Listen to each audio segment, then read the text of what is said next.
الله الرحمن الرحيم.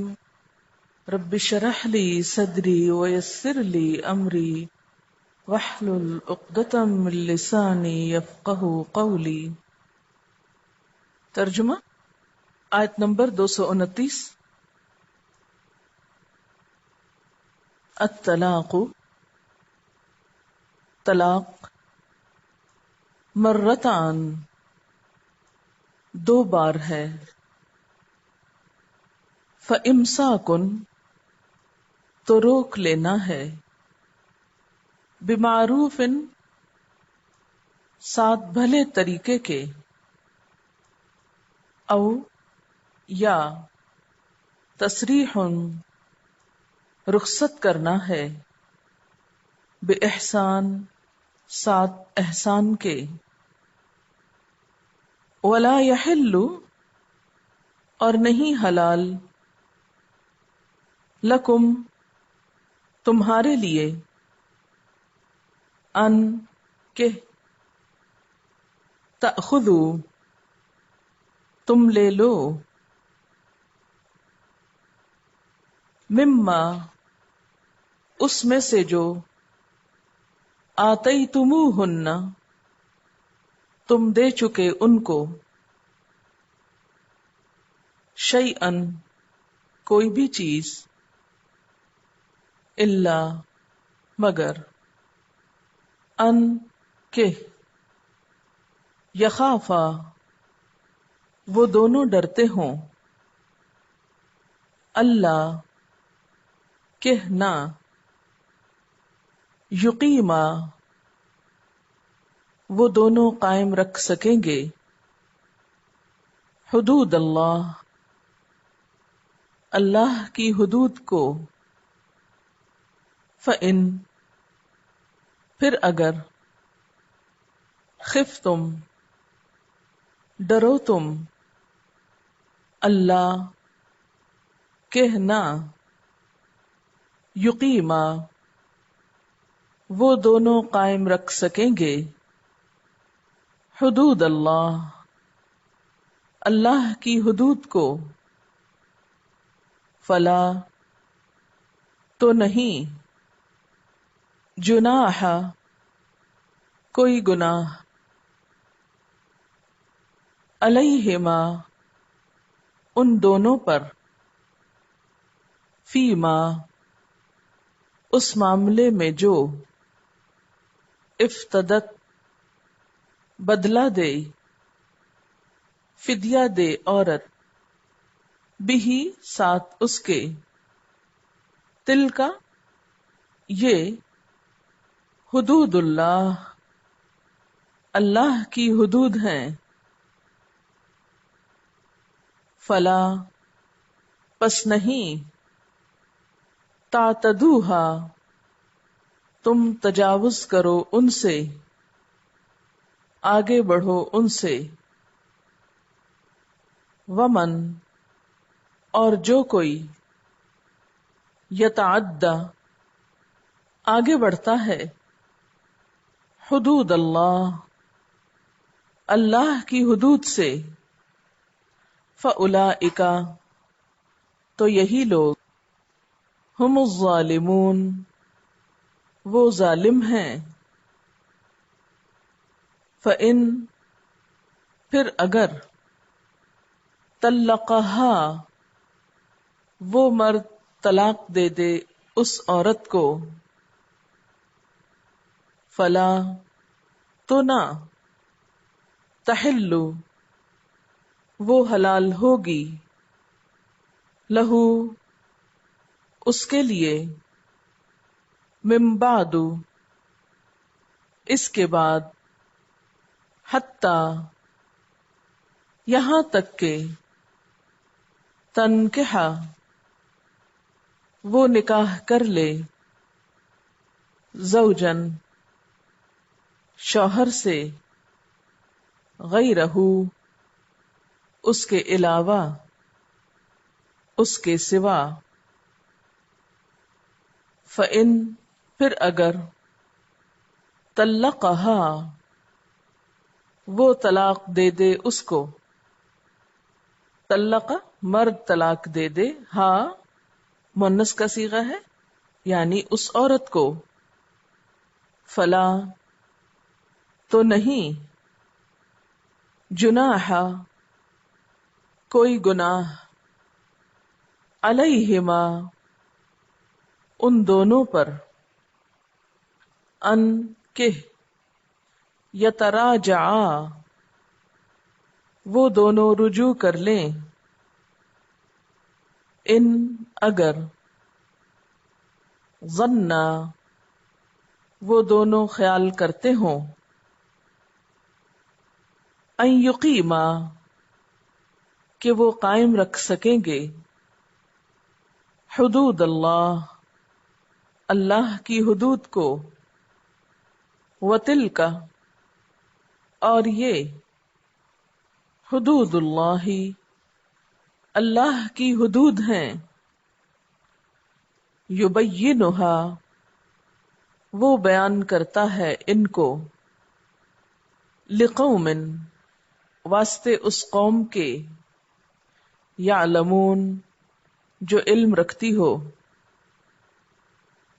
وَإِذَا اور جب، طلقتم طلاق دے چکو تم، النساء عورتوں کو، فبلغن پھر وہ پہنچ جائیں، اجلہن اپنی میعاد کو، عدت کو، فامسکوہن تو روک لو ان کو، بمعروف ساتھ بھلے طریقے کے، او یا سرحوہن رخصت کر دو ان کو، بمعروف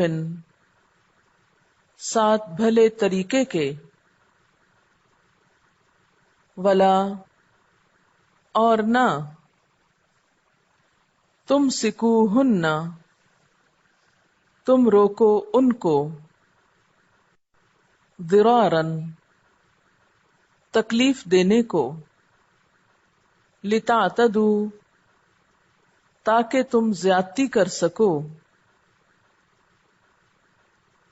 ومن یفعل اور جو کوئی کرے گا، ذالکا یہ یا ایسا، فقد تو تحقیق، ظلم اس نے ظلم کیا، نفسہ اپنی جان پر، ولا اور نہ، تتخذوا تم بناؤ، آیات اللہ اللہ کی آیات کو، ہزوا مذاق، واذکروا اور یاد کرو، نعمت اللہ اللہ کی نعمت کو، علیکم تم پر، وما اور جو، انزلہ اس نے نازل کیا، علیکم تم پر، من الکتابی کتاب میں سے، والحکمتی اور حکمت میں سے، یعظکم وہ نصیحت کرتا ہے تم کو، بہی ساتھ اس کے، واتقوا اللہ اور ڈرو اللہ سے، وَاعْلَمُوا اور جان لو، ان اللہ بے شک اللہ تعالی، بکل شیء ساتھ ہر چیز کے، علیم جاننے والا ہے، وَإِذَا اور جب، طلقتم طلاق دے دو تم النساء عورتوں کو فبلغن پھر وہ پہنچ جائیں اجلہن اپنی میعاد کو فلا تو نہ تعدلوہن تم روکو ان کو منع کرو ان کو ان کہ ینکحنا وہ نکاح کر لیں ازواجہن اپنے شوہروں سے اذا جب ترادو باہم راضی ہو جائیں بینہم آپس میں بالمعروف بھلے طریقے سے ذالکا یہ بات یوعظ نصیحت کی جاتی ہے بہی ساتھ اس کے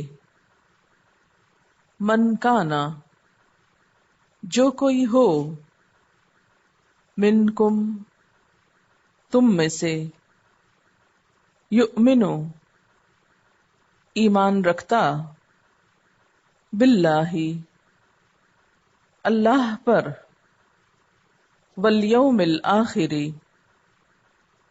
اور یوم آخرت پر ذالکم یہ بات ازکا زیادہ پاکیزہ ہے لکم تمہارے لیے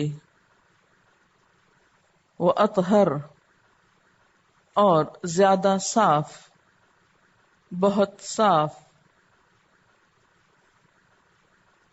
واللہ اور اللہ یعلم جانتا ہے وانتم اور تم لا تعلمون نہیں تم جانتے والوالدات اور مائیں یرضعن دودھ پلائیں اولادہن اپنی اولاد کو حولین 2 سال کاملین مکمل لمن واسطے اس کے جو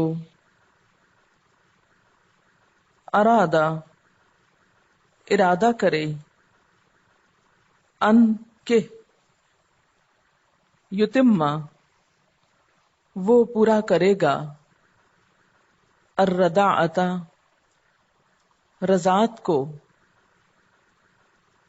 دودھ کی مدت کو وعلی المولود لہ اور اوپر بچہ ہے جس کا مولود بچہ لہو واسطے اس کے یعنی جس کا مراد ہے باپ اور باپ کے ذمہ ہے رزقہن ان عورتوں کا کھانا وکسوتہن اور ان کا کپڑا لباس بالمعروف بھلے طریقے سے لا نہیں تکلف تکلیف دی جاتی نفسن کسی نفس کو الا مگر وسعها اس کی وسعت کے مطابق لا نہیں تضار نقصان پہنچایا جائے والدتن والدہ کو ماں کو بولدہا بوجہ اپنے بچے کے ولا اور نہ مولود لہ جس کا بچہ ہے یعنی باپ، بے ولدہ بوجہ اپنے بچے کے، وعلی الوارث اور اوپر وارث کے، مثل ذالک اس کی مانند ہے، فإن پھر اگر، ارادا وہ دونوں ارادہ کر لیں، فصالاً دودھ چھڑانے کا، عن تراضٍ باہم رضامندی سے، منہما ان دونوں کی، وتشاور اور باہم مشورے سے، فلا تو نہیں، جناح کوئی گناہ، علیہما ان دونوں پر، وَإِن اور اگر، اردتم ارادہ کر لیا تم نے، ان کہ تسترضعوا دودھ پلواؤ، اولادکم اپنی اولاد کو، فلا جناح تو نہیں کوئی گناہ، علیکم تم پر، اذا جب، سلمتم سونپ دو تم، ادا کر دو تم، ما جو، آتیتم دینا کیا تم نے، یعنی معاوضہ طے کیا تم نے، بالمعروف ساتھ بھلے طریقے کے، واتقوا اللہ اور ڈرو اللہ سے، وَاعْلَمُوا اور جان لو، ان اللہ بے شک اللہ تعالی، بما ساتھ اس کے جو، تعملون تم عمل کرتے ہو، بصیر دیکھنے والا ہے۔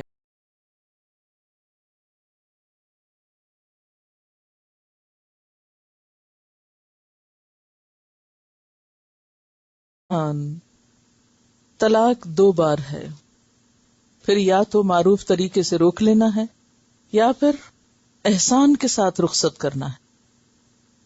روکنا معروف طریقے سے اور رخصت کرنا احسان کے ساتھ۔ اس سے پہلے کہ ہم ان آیات کی وضاحت میں جائیں، اس موضوع کو سمجھنے کے لیے کچھ ضروری باتیں۔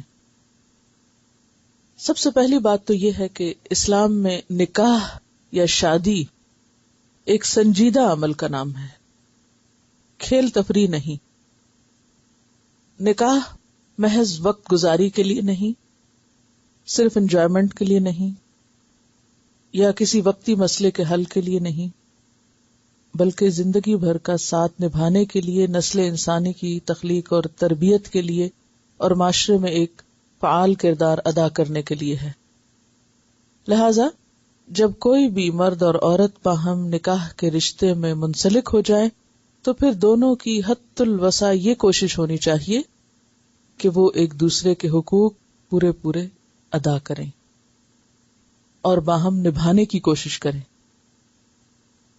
اور چھوٹی چھوٹی باتوں کو بہانہ بنا کر آپس میں الگ نہ ہوں۔ لیکن چونکہ دین اسلام ایک فطری دین ہے، انسانی ضروریات کو سمجھتا ہے، اس لیے اس معاملے کو بھی اتنا مشکل نہیں بنایا گیا کہ لوگوں کی زندگی دوبھر ہو جائے، اور اس میں پوری ہدایات اور تعلیمات کو واضح کر دیا گیا۔ رسول اللہ صلی اللہ علیہ وسلم نے فرمایا، 3 چیزوں میں سنجیدگی اور ہنسی مذاق میں کہی گئی بات واقع ہو جاتی ہے۔ پہلی چیز نکاح، دوسری چیز طلاق، اور تیسری چیز رجوع۔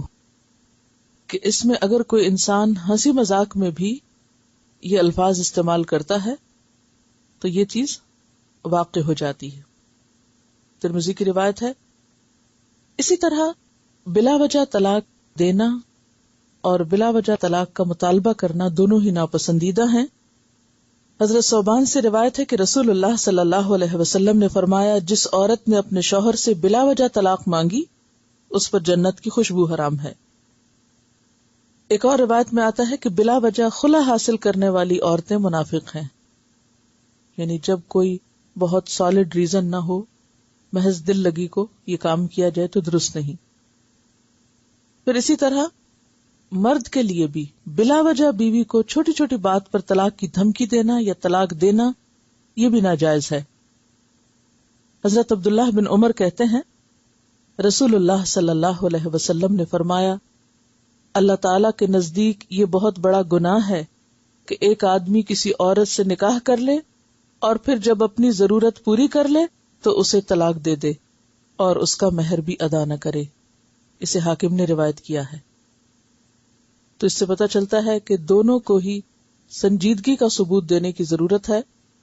بلا وجہ یا چھوٹی چھوٹی باتوں پر یا انا کا مسئلہ بنا کر طلاق کا مطالبہ کرنا یا طلاق دینا، اگر کوئی بھی فریق ان میں سے ایسا کرتا ہے تو وہ ایک یا دونوں ہی گناہگار ہوں گے. اسی لیے ہم دیکھتے ہیں کہ اگر کوئی شخص شوہر کو یا بیوی کو طلاق یا خلا پر آمادہ کرے یا گھر میں بگاڑ ڈالنے کی کوشش کرے تو اسے بے حد غلط کام قرار دیا گیا. رسول اللہ صلی اللہ علیہ وسلم نے فرمایا، وہ شخص ہم میں سے نہیں جو کسی عورت کو اس کے شوہر کے خلاف بھڑکائے یا غلام کو اس کے مالک کے خلاف بہکائے. کیا مطلب ہے اس بات کا؟ وہ ہم میں سے نہیں، یعنی مسلمان نہیں، جو بیوی کو شوہر کے خلاف بھڑکائے. اور اسی طرح وائس ورسا، اگر کوئی شوہر کو بیوی کے خلاف بھڑکائے تو وہ بھی اسی میں آئے گا. کیونکہ نقصان کیا ہے، یعنی نقصان کی شکل کیا ہے؟ گھر کا ٹوٹنا. تو کوئی بھی شخص جو گھر توڑنے کی کوشش میں مصروف ہو، خواہ وہ اس کا قریبی دوست ہو یا عزیز ہو یا رشتہ دار ہو، وہ بھی مجرم ہے. یعنی میاں بیوی اگر ناجائز طریقے پر اس حق کو استعمال کرتے ہیں تو وہ بھی گناہگار ہیں، اور اگر کوئی اور بیچ میں پڑ کے گھر توڑوانے کی کوشش کر رہا ہے تو وہ بھی جرم کر رہا ہے. تو اصل چیز کیا ہے کہ نکاح کوئی کھیل تماشا نہیں ہے، شادی ایک سنجیدہ عمل کا نام ہے. پھر اسی طرح حدیث میں آتا ہے، صحیح مسلم کی روایت ہے، ابلیس کا تخت پانی پر ہے، وہاں سے وہ اپنے لشکر دنیا میں فساد برپا کرنے کے لیے بھیجتا ہے. ابلیس کو سب سے زیادہ محبوب وہ شیطان ہوتا ہے جو سب سے بڑا فتنہ برپا کرے. لہذا جب شیطان واپس آ کر اپنی کارکردگی بتاتے ہیں تو ایک کہتا ہے، میں نے فلاں فلاں کارنامہ سر انجام دیا. ابلیس کہتا ہے تو نے کچھ بھی نہیں کیا. دوسرا کہتا ہے، میں فلاں میاں بیوی کے پیچھے پڑا رہا حتیٰ کہ دونوں میں علیحدگی کرا دی. تو اس سے یہ پتہ چلتا ہے کہ شوہر اور بیوی خاص طور پر شیطان کی زد میں ہوتے ہیں، اور ہر شوہر بیوی کے بیچ میں شیطان بدگمانیاں پیدا کر کے لازماً فساد پیدا کرنے کی کوشش کرتا ہے. لہذا اس سے ہوشیار رہنا چاہیے. تو ایسا شیطان جو علیحدگی کروانے میں کامیاب ہو جاتا ہے، ابلیس اسے اپنے پاس تخت پر بٹھاتا ہے اور کہتا ہے تو نے خوب کیا. اس کی خبر بھی اللہ کے رسول صلی اللہ علیہ وسلم نے ہمیں دی ہے. تو اس سے کیا پتہ چلتا ہے؟ نمبر 1، شادی ایک مقصد کے تحت کی جائے. نمبر 2، چھوٹی چھوٹی بات پر شادی کو ختم کرنے کی دھمکی نہ دی جائے اور ختم نہ کیا جائے. بلا وجہ طلاق کا مطالبہ نہ کیا جائے. اور اسی طرح وہ تمام افراد جو خاندان میں ہیں یا آس پاس ہیں کسی بھی جوڑے کے، وہ گھر کو بنانے کے لیے کوشش کریں، صلح کرانے کے لیے کریں، نہ کہ توڑنے کی طرف مائل ہوں. ہاں، اگر ڈر یہ ہو کہ اللہ کی حدود قائم نہ رہیں گی، ایسی صورت میں پھر طلاق کی رخصت ہے. اب اس کا طریقہ کیا ہے؟ یعنی طلاق کا طریقہ، الطلاق مرتان، طلاق 2 بار ہے. اور یہاں جس طلاق کا ذکر ہو رہا ہے وہ طلاق رجعی ہے، یعنی ایسی طلاق جس میں رجوع کیا جا سکتا ہے، وہ بس 2 چانسز ہیں اس کے. تیسری بار تو پھر اگر طلاق دے دی تو پھر رخصت ہی کرنا ہوگا، پھر رجوع نہیں ہو سکتا. اب یہاں ہمیں پتا ہونا چاہیے کہ طلاق کا پھر طریقہ کیا ہے، یعنی جو قرآن سے اور سنت سے ہمیں پتا چلتا ہے تو اس میں ہم دیکھتے ہیں کہ ایک ہے طلاق مسنون، یعنی مسنون طلاق، یعنی جو سنت طریقے کے مطابق ہوگی. دوسری ہے بدعی، اور تیسری ہے ناجائز یا مکروہ. اب مسنون طلاق کیا ہے کہ شوہر بیوی کو حالت طہر میں، اور وہ طہر جس میں وہ اس سے جسمانی تعلق قائم نہ کر چکا ہو، اس میں وہ ایک بار طلاق دے. تو ایک طریقہ کیا ہے؟ ایک طلاق سے الگ کرنا، یعنی شوہر اور بیوی کو جیسے نکاح اکٹھا کرتا ہے اسی طرح طلاق الگ کرتی. الگ کرنے کے لیے 3 دفعہ طلاق دینا ضروری نہیں، 1 دفعہ طلاق دینے سے بھی بیوی الگ ہو سکتی ہے. تو طلاق دینے کا مسنون طریقہ کیا ہے؟ نمبر 1 حالت طہر ہو، حالت حیض نہ ہو. نمبر 2 وہ طہر جس میں منزل سے پاک ہونے کے بعد شوہر اور بیوی نے جسمانی تعلق قائم نہ کیا ہو، اس میں شوہر بیوی کو طلاق دے. قرآن پاک میں اللہ تعالیٰ فرماتے ہیں طلقوہن لعدتہن، ان کو طلاق دو عدت پوری کرنے کے لیے. یعنی اب 1 دفعہ طلاق دی، اب عورت کی عدت شروع ہو جائے گی. اب وہ جو پہلا طہر تھا وہ گزرا، پیریڈز ختم ہوئے، دوسرا طہر شروع ہوا، پیریڈ شروع ہوئے ختم ہوئے، تیسرا طہر شروع ہوا، پیریڈ شروع ہوئے اور ختم ہوئے. یہ ہے پھر اس کی عدت. ٹھیک ہے. اب اگر ان 3 مہینوں میں شوہر نے رجوع نہیں کیا تو عورت اس سے ہمیشہ کے لیے الگ ہو جائے گی. تو ایک طلاق بھی شوہر اور بیوی کو الگ کر دیتی ہے اگر عدت کے دوران رجوع نہ کیا جائے. ٹھیک ہے.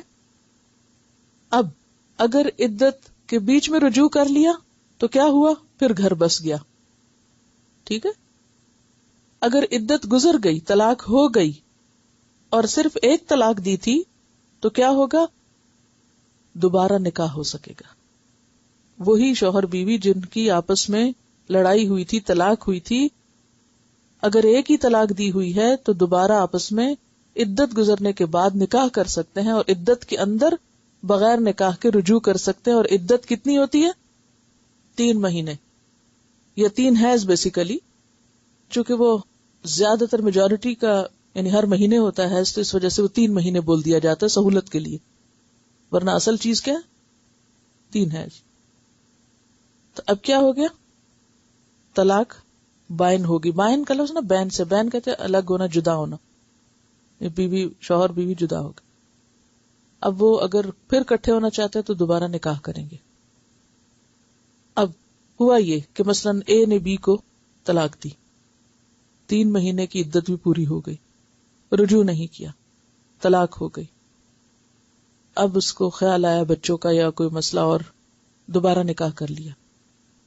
2 سال بعد پھر لڑائی ہوئی، پھر اسی طرح طلاق دی طہر کی حالت میں، جو مسنون طلاق ہے.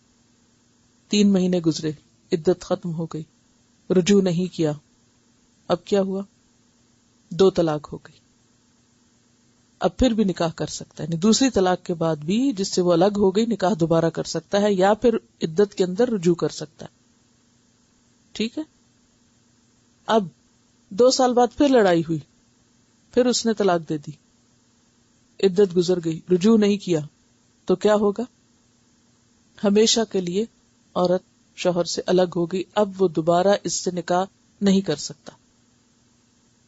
ہاں ایک صورت ہے کہ یہ عورت کہیں اور نکاح کرے اور پھر وہ شخص اپنی مرضی سے طلاق دے، یا پھر وہ فوت ہو جائے، تو اب یہ عورت پہلے شوہر سے دوبارہ نکاح کر سکے گی. اس کا ذکر آگے آئے گا آیات میں. یہ تو ہے مسنون طریقہ طلاق دینے کا، طہر میں بغیر جسمانی تعلق قائم کیے، ایک دفعہ طلاق کا لفظ بولنا، منہ سے ڈکلیئر کرنا یا لکھنا. اگر کہا نہیں، بولا نہیں اور دل میں ہی ہے تو طلاق نہیں ہوگی اس سے. بولنا ضروری ہے یا لکھنا ضروری ہے. اب آپ دیکھیے کہ اس کو آپ کیا کہیں گے؟ مسنون طلاق ہے، ایک طلاق سے علیحدگی. اچھا، دو طلاق سے علیحدگی کیا ہے؟ کہ 1 مہینے میں طہر کی حالت میں طلاق دی، عورت حیض سے فارغ ہوئی، 3 مہینے کی عدت نہیں گزری، مہینے کے اندر رجوع نہیں کیا، اگلے طہر میں پھر دوبارہ طلاق دے دی اور پھر عدت پوری گزر گئی اور بیوی الگ ہو گئی، تو کیا ہوا؟ 2 طلاق سے علیحدگی کی. ٹھیک ہے. اور تیسرا طریقہ ہے 3 طلاق سے علیحدگی کرنا، یعنی ہر مہینے ایک طلاق دے کر 3 مہینوں میں پروسیجر پورا کرنا، اور اس کے بعد پھر 3 مہینے عدت کے، اور پھر ٹوٹل 6 مہینوں میں عورت الگ اور ہمیشہ کے لیے الگ.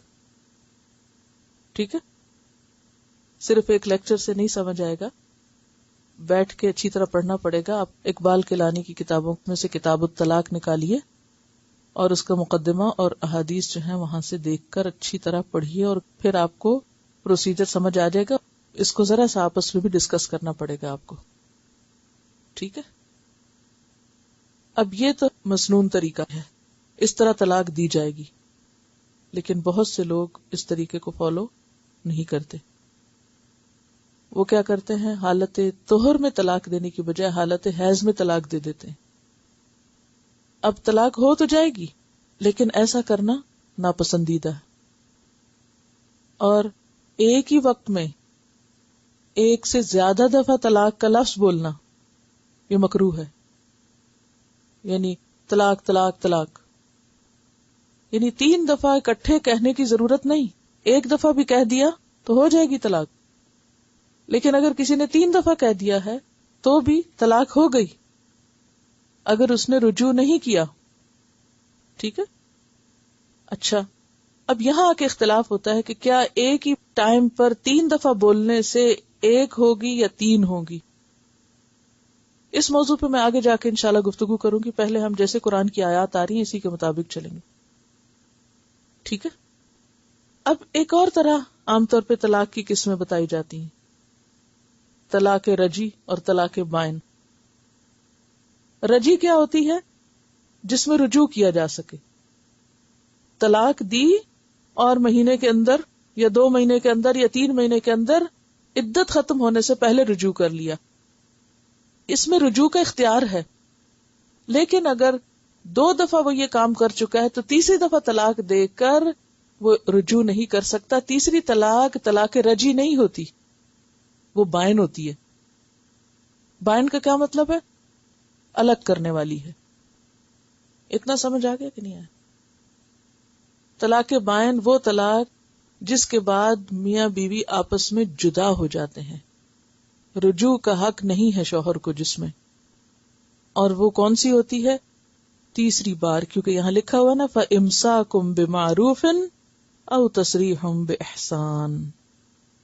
یہ تسریحٌ بِإِحْسَان جو ہے تیسری بار، یہ تیسری طلاق کی طرف اشارہ ہے کہ بس اب ہمیشہ کے لیے رخصتی. اب آپ دیکھیے کہ یہ جو 3 بار کی بات ہے نا، 3 طلاق کی بات، تو اس میں ایک حکمت ہے. اور وہ حکمت کیا ہے کہ اگر ایک طلاق کے بعد کوئی رجوع کرنا چاہے، گھر بسانا چاہے، تو اس کے لیے ایک چانس ہے. اوکے، ایک دفعہ لڑائی جھگڑا ہوا، رجوع ہو گیا، صلح صفائی ہو گئی، کچھ عرصہ گزر گیا، گاڑی چلنے لگ گئی، پھر اچانک کوئی ایسا ہی شیطان کا وار ہو گیا، پھر دوبارہ طلاق ہوئی، سارا پروسیجر اسی طرح ہوا، یا تو مدت کے اندر رجوع کر لیا یا بعد میں نکاح کر لیا. لیکن اگر تیسری دفعہ یہی حادثہ ہوا تو اب آپ رجوع نہیں کر سکتے اور نہ ہی آپ دوبارہ نکاح کر سکتے. ٹھیک ہے. اس کی وجہ کیا ہے کہ 2 ہی چانس کیوں دیے گئے؟ الطلاق مرتان ہی کیوں کہا گیا؟ اس کے پیچھے ایک وجہ ہے کہ پہلے لوگ ان گنت طلاقوں کے مالک ہوا کرتے تھے. ایک شخص اپنی بیوی کو چاہے 100 یا اس سے بھی زیادہ طلاقیں دے چکا ہوتا، وہ اگر اس سے عدت کے اندر اندر رجوع کر لیتا تو بھی وہ اس کی بیوی ہی رہتی. دور جاہلیت میں اس طرح ہوتا تھا، اس طرح عورتوں کو ستایا جاتا تھا. اسلام نے آ کر کیا کیا؟ صرف 2 چانس دی کہ 2 دفعہ طلاق دے کے رجوع کر سکتے ہو، تیسری دفعہ نہیں. تیسری دفعہ تم اگر دے دو گے تو پھر کیا ہوگا؟ اگر عدت گزر گئی تو رجوع نہیں ہو سکے گا، اور نہ ہی کیا نہیں ہوگا؟ نکاح نہیں ہو سکے گا. یعنی طلاق رجی 2 بار اختیار ہے کہ 2. اور پھر جیسے سورۃ الطلاق میں تھا فَأَمْسِكُوهُنَّ بِمَعْرُوفٍ أَوْ فَارِقُوهُنَّ بِمَعْرُوفٍ، یا تو بھلے طریقے سے روک لو یا بھلے طریقے سے رخصت کر لو. اچھا، یہ جو 3 کی عدد کی میں بات کر رہی تھی نا، اس کو تھوڑا سا اور کمپلیٹ کر لیتے ہیں. 3 کا عدد بہت سی چیزوں میں استعمال ہوتا ہے. مثلا 3 دفعہ سلام کرنے کا حکم ہے. آپ نے 1 دفعہ سلام کیا، دوسرے نے نہیں سنا، تھوڑی دیر کے بعد آپ پھر کرتے ہیں، اس کے بعد پھر تیسری دفعہ کرتے ہیں. اگر 3 دفعہ کے بعد بھی جواب نہ آئے تو پھر آپ کیا کریں گے؟ لوٹ جائیں گے. گھر میں اجازت لینا، کسی کے گھر داخل ہونے کے لیے اجازت لینے کی مدت کیا ہے؟ 3 چانسز ہیں. اگر تیسرے نوک پر بھی جواب نہ آئے تو کیا کرنا ہوتا ہے؟ پھر واپس جانا ہوتا ہے. اچھا، تو نبی صلی اللہ علیہ وسلم بھی لوگوں کو جب بات سمجھ میں نہیں آتی تھی تو ایک بات جو اہم ہوتی تھی اس کو کتنی دفعہ بیان کرتے؟ 3 بار بیان کرتے تھے. وضو کے اعضاء بھی 3 بار دھوئے جاتے ہیں. نماز میں سبحان ربی العظیم اور تسبیحات بھی عموماً 3 بار پڑھی جاتی. اچھا، اب جب یہ جو 3 بار ہے تو اس کو 3 بار سلام کیسے ہوتا ہے؟ سلام سلام سلام، نوک نوک نوک، کیا مطلب ہے اس کا؟ وقفہ ہے یا ایسے ہی؟ تو پھر جب طلاق دینی ہو تو کیا کہا جائے؟ طلاق طلاق طلاق، وقفے کے ساتھ. 1 طلاق، پھر انتظار، طلاق انتظار، طلاق انتظار، یا الگ یا پھر رجوع. اب آپ دیکھیے کہ یہ جو بات ہے ہمارے ہاں جو بہت عام ہو چکی ہے کہ ایک ہی دفعہ 3 کیا 1000 بار بھی کہہ دیتے ہیں، میں تجھ کو 1000 بار طلاق دیتا ہوں. تو یہ ایک لغو کلمہ ہے، لغو کلمہ جس کو کوئی معنی نہیں. کیونکہ ایک دفعہ طلاق کہنے سے اگر طلاق ہو جاتی تو 1000 کہنے کی ضرورت کیا ہے؟ صرف غصے کا اظہار. تو اس لیے ایک بار کہنا بھی کافی ہے. ایک بار کہنے سے جب طلاق ہو گئی اور بیوی مطلقہ ہو گئی تو دوسری کس کو دے رہے ہیں؟ طلاق کس کو دی جاتی ہے؟ بیوی کو دی جاتی ہے، مطلقہ کو دی جاتی ہے. جو بیوی نہیں ہے یا جس کو طلاق دے دی آپ نے، تو اس کو آپ اور کیا طلاق دے رہے ہیں؟ دوسری دفعہ کہہ کے، اور تیسری دفعہ ایک ہی وقت میں کہہ کے، یا 1000 دفعہ کہہ کے. وہ تو لغو ہے، بیکار ہے، وائڈ ہے، فائدہ ہی کچھ نہیں اس کا. تو الطلاق مرتان، طلاق 2 بار ہے، اور تیسری بار طلاق دیتے ہی کیا ہو جائے گا؟ الگ ہو جائیں گے، اور بس اب عدت گزارنی ہوگی. فَإِمْسَاكُمْ بِمَعْرُوفٍ أَوْ تَسْرِيحٌ بِإِحْسَانٍ. تو اب کیا ہے؟ یا تو بھلے طریقے سے روکو یا پھر احسان کے ساتھ الگ کر دو. اب اس سے کیا پتہ چلتا ہے کہ انتہائی جذباتی حالت میں بھی، انتہائی غصے کی حالت میں بھی ایک مومن کا سیلف کنٹرول کس طرح کا ہونا چاہیے، اور خاندانی زندگی جو کہ انتہائی سنجیدہ بنیادوں پر استوار کی گئی ہے اس کو ایک ہی جھٹکے سے ختم نہیں کر دینا چاہیے، یا کسی ایک جذباتی واقعے سے اتنی گہری بنیادیں نہیں ہل جانی چاہیے. آپ نے دیکھا ہوگا زلزلے بھی آتے ہیں تو کیا پوری عمارت گر جاتی یا ایک ہی جھٹکے میں ساری گر جاتی؟ کئی دفعہ زلزلے آتے ہیں جاتے ہیں، لیکن جھٹکے کھانے کے بعد بھی عمارتیں کھڑی رہتی ہیں. تو ازدواجی زندگی میں بھی کئی زلزلے آ سکتے ہیں، لیکن یہ نہیں کہ ایک ہی دفعہ زلزلہ آئے اور وہ جڑوں تک ہلا کے ہر چیز اکھاڑ کے پھینک دے. کیا ہر چلنے والی ہوا درختوں کو اکھیڑ دیتی ہے؟ نہیں. کب اکھڑتے ہیں درخت؟ شدید طوفانوں میں. اور وہ بھی ہر درخت نہیں گرتا. کون سا درخت گرتا ہے؟ بہت جڑیں کمزور ہو چکی ہوں جس کی. تو اگر قدرتی آفات درختوں اور بلڈنگز اور پہاڑوں کو اتنی جلدی نہیں متاثر کرتی، تو آخر انسان کیا مخلوق ہے کہ ایک ہی جذباتی ہلہ جو ہے وہ پورے گھر کی بنیادیں ڈھا دے اور جڑوں سے درخت کو اکھیڑ دے. تو گویا ایک عورت کی زندگی تو پھر ایک درخت سے بھی کمتر ہو گئی کہ اسے ایک ہی جھٹکے میں اکھاڑ کے بس پھینک دیا اور کوئی سنبھلنے کا موقع نہیں دیا. تو اس لیے اسلام نے ایک خاص حکمت کے تحت طلاق کو فیزز میں رکھا. پھر فرمایا وَلَا يَحِلُّ لَكُمْ، اگر تم نے طلاق دے ہی دی ہے تو تمہارے لیے حلال نہیں. کیا حلال نہیں؟ ان تأخذوا، کہ تم لے لو. کیا لے لو؟ بما آتیتموہن، جو بھی تم نے ان کو دے دیا، چاہے مہر جو فریضہ تھا، چاہے تحفہ. ٹھیک ہے، نہ تحفہ دے کر لے سکتے ہو اور نہ ہی مہر دے کر. تحفہ دے کر واپس لینے والے کی مثال کیا ہے حدیث میں؟ جیسے کتا قے کر کے خود ہی چاٹ لے واپس. اسی طرح اگر کوئی کسی کو تحفہ دے کے پھر اس سے واپس مانگے تو اس کی مثال بھی ایسے ہی ہے. کتا لالچ کی، گریڈ کی علامت ہے نا. تو اسی طرح ایسا شخص جو کسی کو دے کے پھر اس سے واپس لیتا ہے تو وہ بھی لالچ میں کتے جیسا عمل کر رہا ہے. اللہ یخاف اللہ یقیما حدود اللہ، ہاں ایک صورت ہے کہ اگر دونوں کو ڈر ہے کہ وہ اللہ کی حدود قائم نہیں رکھ سکتے تو اس صورت میں وہ کیا کریں گے؟ فلا جناح علیہما، دونوں پر کوئی گناہ نہیں، نہ عورت پر کہ وہ فدیہ دے اور نہ شوہر پر کہ وہ فدیہ وصول کر لے، فی مفتدت بھی، جو بھی وہ فدیے میں دے.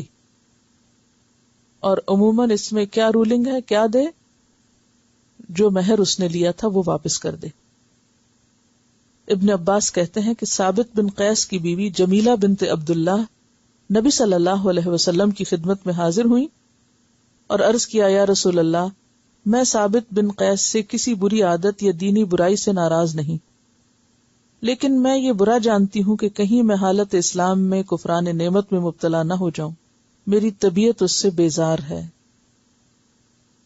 یعنی ہمارے درمیان کوئی کامن گراؤنڈ نہیں، کوئی چیز مشترک ہے ہی نہیں، ہماری بن سکتی ہی نہیں. یعنی بعض طبیعتیں بالکل اپوزٹ ہوتی ہیں.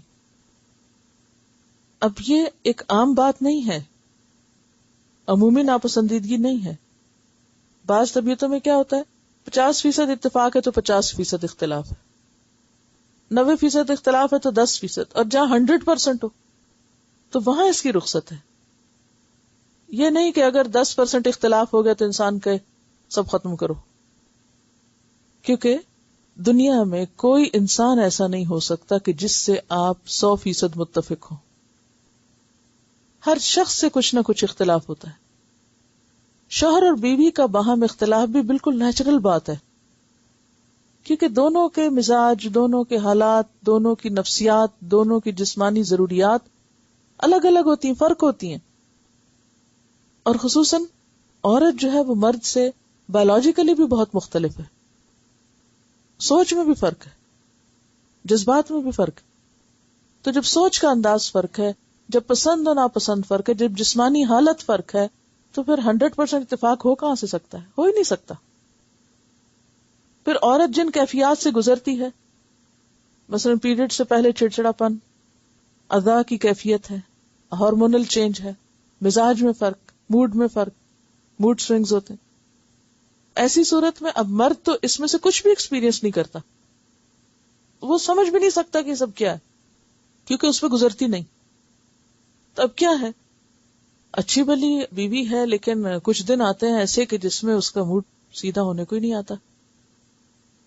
اب وہ اس کے لیے ناقابل فہم ہے کہ یہ سب نہیں سمجھ میں آتا میرے. اب وہ اس کو کس طرح ٹریٹ کرنے کی کوشش کرتا ہے؟ جیسے اپنے سے برابر والے کسی شخص کو، یعنی جیسے کوئی مرد کے ساتھ معاملہ کرے. تو ایسی صورت میں اختلاف تو لازم ہوگا. پھر اسی طرح عورت کے اوپر خاص طور پر جب حمل اور بچے کی ولادت اور وہ سب کیفیات گزرتی ہیں تو پھر وہ پورا جسم متاثر ہوتا ہے. پھر بعض اوقات مرد کو سمجھ میں نہیں آتا کہ یہ سب کیا ہو رہا ہے، کیونکہ اس پر نہیں گزرتا. ایسی صورت میں اختلافات کا پیدا ہونا مزاج کے فرق کی وجہ سے لازم ہے. اب آپ دیکھیں خود عورت کے اندر ایسا چینج آتا ہے کہ وہ چیزیں جو عام دنوں میں اس کو بہت پسند ہوتی پریگنینسی میں بالکل اچھی نہیں لگتی. کھانا اچھا نہیں لگ رہا، خوشبو اچھی نہیں لگ رہی، آپ کا فیوریٹ پرفیوم آپ کا انتہائی ناپسندیدہ ہو گیا، بہت ساری چیزیں. اب کیا ہے؟ اب لازماً اختلاف ہوگا. تو ایسے میں اگر دونوں صبر و تحمل کا مظاہرہ نہ کریں تو عموماً آپ نے دیکھا ہوگا کہ زیادہ تر طلاقیں شادی کے شروع میں ہی ہونے لگتی. یعنی اگر طلاقوں کا ریشو دیکھا جائے تو شادی کے ابتدائی جو ٹیدنگ پیریڈ ہے اس حصے میں طلاقیں زیادہ ہوتی ہیں بنسبت اس کے کہ کچھ سالوں کے بعد جا کر اور ایک لمبے عرصے کے بعد، کیونکہ اس میں ایک دوسرے کے مزاج کو انسان ویسے بھی سمجھ جاتا ہے اور وقت کے ساتھ ساتھ بہت سی تبدیلیاں آ جاتی ہیں.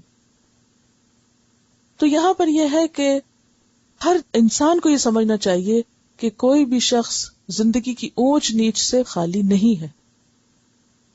شادی محض ایک سنہرے خوابوں کی تکمیل نہیں ہے، اونچ نیچ ہوگی، اختلافات ہوں گے. کچھ لوگ ڈفرینس مینجمنٹ جانتے ہیں، وہ اختلاف کو ختم نہیں کر سکتے لیکن اختلاف کے باوجود اتحاد کا فن جانتے ہیں. ہم دونوں کی عادت فرق ہے، اور کسی ایک کو ٹھنڈا اچھا لگتا ہے، وہ گرم اچھا لگتا ہے، اس کو میٹھا اچھا لگتا ہے، اس کو کھٹا اچھا لگتا ہے، اس کو لال اچھا لگتا ہے، اس کو پیلا اچھا لگتا ہے، اس کو فرق فرق فرق فرق. ٹھیک ہے، دونوں ساتھ چل سکتے ہیں. تم اپنی پسند کا استعمال کر لو، میں اپنے کا. کھانے کے میز پہ بیٹھے تم اپنی پسند کا کھا لو، میں اپنے کا. پہننے میں تم اپنی کا، میں اپنی. لیکن ساتھ چل سکتے ہیں اختلاف کے باوجود. کچھ لوگ اس بات کو سمجھ جاتے ہیں کہ زندگی 100% یکسانیت کا نام نہیں، زندگی نام ہے اس چیز کا کہ اختلاف کے باوجود بھی دوسرے کے ساتھ رہنا سیکھو. اور اس میں عموماً جب 50-50 یا کچھ اس طرح کا ہو تو اتنا مسئلہ نہیں ہوتا. جب بہت زیادہ فرق ہو جاتا ہے تو پھر عموماً مشکلات پیدا ہوتی ہیں. تو وہ کہتی ہیں کہ بہت اچھے ہیں وہ بھی، لیکن ہمارا مزاج آپس میں نہیں ملتا. اسی طرح حضرت زینب جو تھیں، جو بعد میں حضور صلی اللہ علیہ وسلم کی بیوی بنی، حضرت زید جو تھے وہ غلام تھے، کالے رنگ کے تھے، وہ قریش کے شریف خاندان کی تھی. خاندانی فرق، سوچ کا فرق بہت تھا، عادات کا بھی ظاہر فرق ہوگا، تو ان کی نہیں بنی. حالانکہ انہی خاتون کو اللہ کے رسول صلی اللہ علیہ وسلم سے بیاہا گیا، اللہ تعالیٰ نے خود نکاح کیا. تو یہ تو نہیں تھا کہ حضرت زینب میں کوئی خرابی تھی یا حضرت زید میں. حضرت زید وہ واحد صحابی ہیں جن کا نام قرآن پاک میں آتا ہے، لیکن عادات اور مزاج یا بیک گراؤنڈ کا فرق تھا. لہذا اگر عورت سمجھتی کہ وہ نہیں رہ سکتی تو اس کو پھر طلاق کا حق تو نہیں دیا گیا، خلا کا حق دیا. اگر خلا کے حق میں کیا ہے کہ وہ جو کچھ لے چکی ہے وہ دے کے آزاد ہو جائے. تو وہ کہنے لگی کہ میں ڈرتی ہوں کہ کہیں میں حدود اللہ کو توڑ نہ بیٹھوں. آپ نے فرمایا کیا تم اس کا باغ واپس دیتی ہو جو اس نے تمہیں مہر کے طور پہ دیا ہے؟ وہ بولی ہاں. آپ نے فرمایا اے ثابت اپنا باغ لے لو اور اس کو طلاق دے دو. تو اس میں شوہر کو پھر کہنا ہوتا ہے کہ ہاں میں نے طلاق دی، یا پھر قاضی یا حاکم یا جو بھی ہوگا، عدالت جو ہوگی وہ نکاح فسخ کر دے گی. یہ نہیں کہ بغیر کچھ کہے کہلائے صرف باغ دینے سے واپس طلاق ہوگی، اس میں بھی باقاعدہ ایک طرح سے ڈکلریشن ہوگی. ایسی صورت میں جو عدت ہے وہ 1 مہینہ ہوتی ہے صرف، کیونکہ عورت نے خود طلاق لی ہوتی ہے، یعنی خود خریدی ہوتی ہے طلاق. تو ایسی صورت میں کوئی حرج نہیں کہ عورت یعنی طلاق خرید لے. فدیہ دینے سے مراد یہ کہ معاوضہ دے کر اپنے آپ کو آزاد کر لے. اور یاد رکھیے کہ خلا کے بعد بھی طلاق بائن ہوتی ہے، شوہر رجوع نہیں کر سکتا. کیوں؟ کیونکہ شوہر نے تو طلاق نہیں دی نا. اگر شوہر طلاق دیتا خود اپنی مرضی سے تو پھر اس کو حق تھا رجوع کرنے کا. جب عورت نے معاوضہ دے کے طلاق خرید لی ہے تو اب حق کس کے پاس چلا گیا؟ عورت کے پاس چلا گیا. اب شوہر رجوع نہیں کر سکتا. بائن ہو گئی طلاق، بائن یعنی ہمیشہ کے لیے جدائی ہو گئی. ہاں دوبارہ اگر نکاح کرنا چاہیں تو گنجائش موجود ہے، اور اس میں مدت عدت جو ہے وہ صرف 1 ماہ ہے۔ تلک حدود اللہ، یہ اللہ کی حدود ہیں، فلا تعتدوها، ان سے آگے مت بڑھو۔ ومن یتعد حدود اللہ، اور جو اللہ کی حدود کو توڑے گا، پامال کرے گا، فاولئک هم الظالمون، تو یہی لوگ ظالم ہیں۔ یہاں ایک اور بات یاد رہے کہ اگرچہ عورت کو مہر واپس کرنا ہے، لیکن اگر عورت اپنا مہر ختم کر چکی ہے، مثلا اسے باغ ملا، باغ بھی بیچ چکی، کچھ بھی نہیں اس کے پاس رہا، اور والدین یا کوئی اور قریبی لوگ دیکھ رہے ہیں کہ مشکل ہے، تو اس صورت میں ضروری نہیں کہ عورت اپنے مال سے خلا لے، اس کو اس معاملے میں ہیلپ بھی کیا جا سکتا ہے۔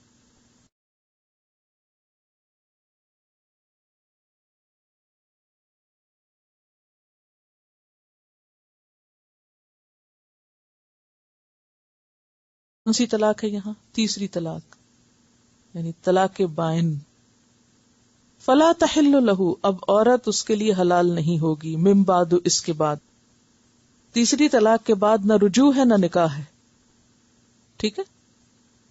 پہلی طلاق کے بعد رجوع بھی ہو سکتا ہے اور مدت ختم ہو جائے تو نکاح بھی ہو سکتا ہے، دوسری طلاق کے بعد بھی رجوع ہو سکتا ہے عدت کے اندر، اور دوبارہ بھی نکاح ہو سکتا ہے عدت کے بعد، تیسری طلاق کے بعد نہ رجوع ہو سکتا ہے اور نہ ہی نکاح ہو سکتا ہے، تو وہ عورت اس کے لیے حلال نہیں ہوگی اس کے بعد، حتی تنکح زوجا غیرہ، یہاں تک کہ وہ عورت کسی اور مرد سے نکاح کرے۔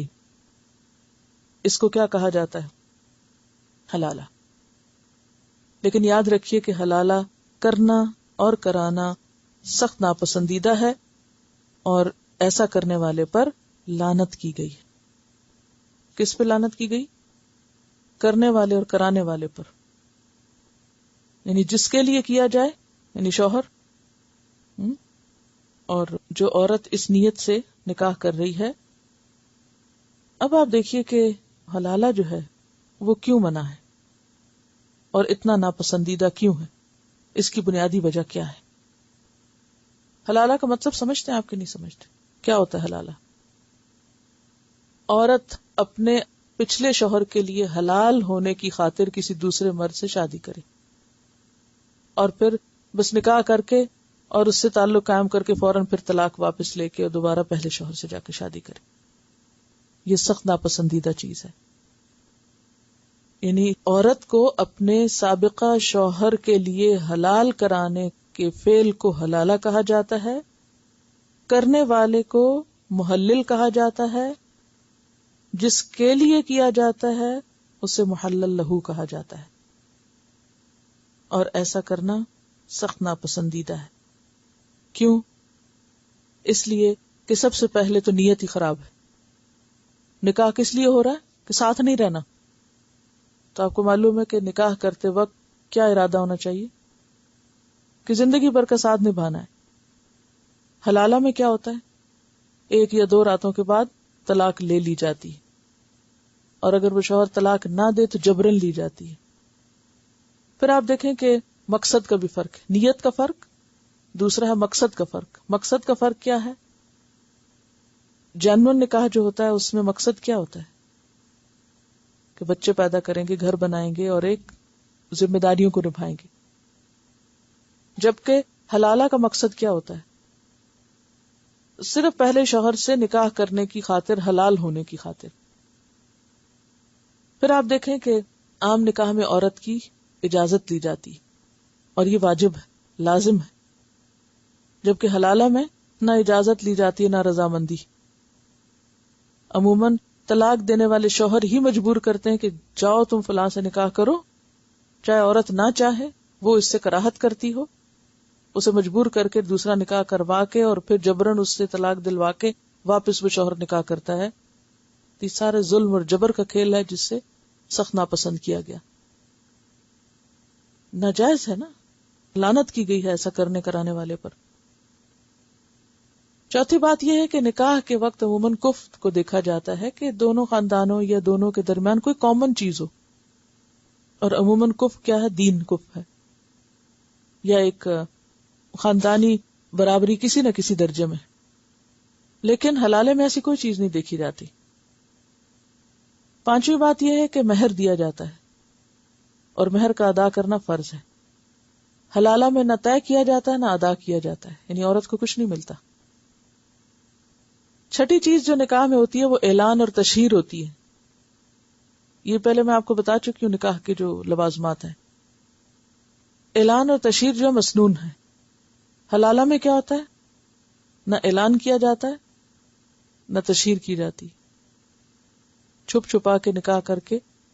یعنی مثلاً ایک شوہر نے عورت کو طلاق دی، عورت الگ ہو گئی، اب وہ اسے مجبور کرتا ہے کہ نہیں میں نے تم سے دوبارہ نکاح کرنا، لہذا تم فلاں میرے دوست یا فلاں شخص کے ساتھ نکاح کرو اور پھر تم واپس میرے پاس آؤ.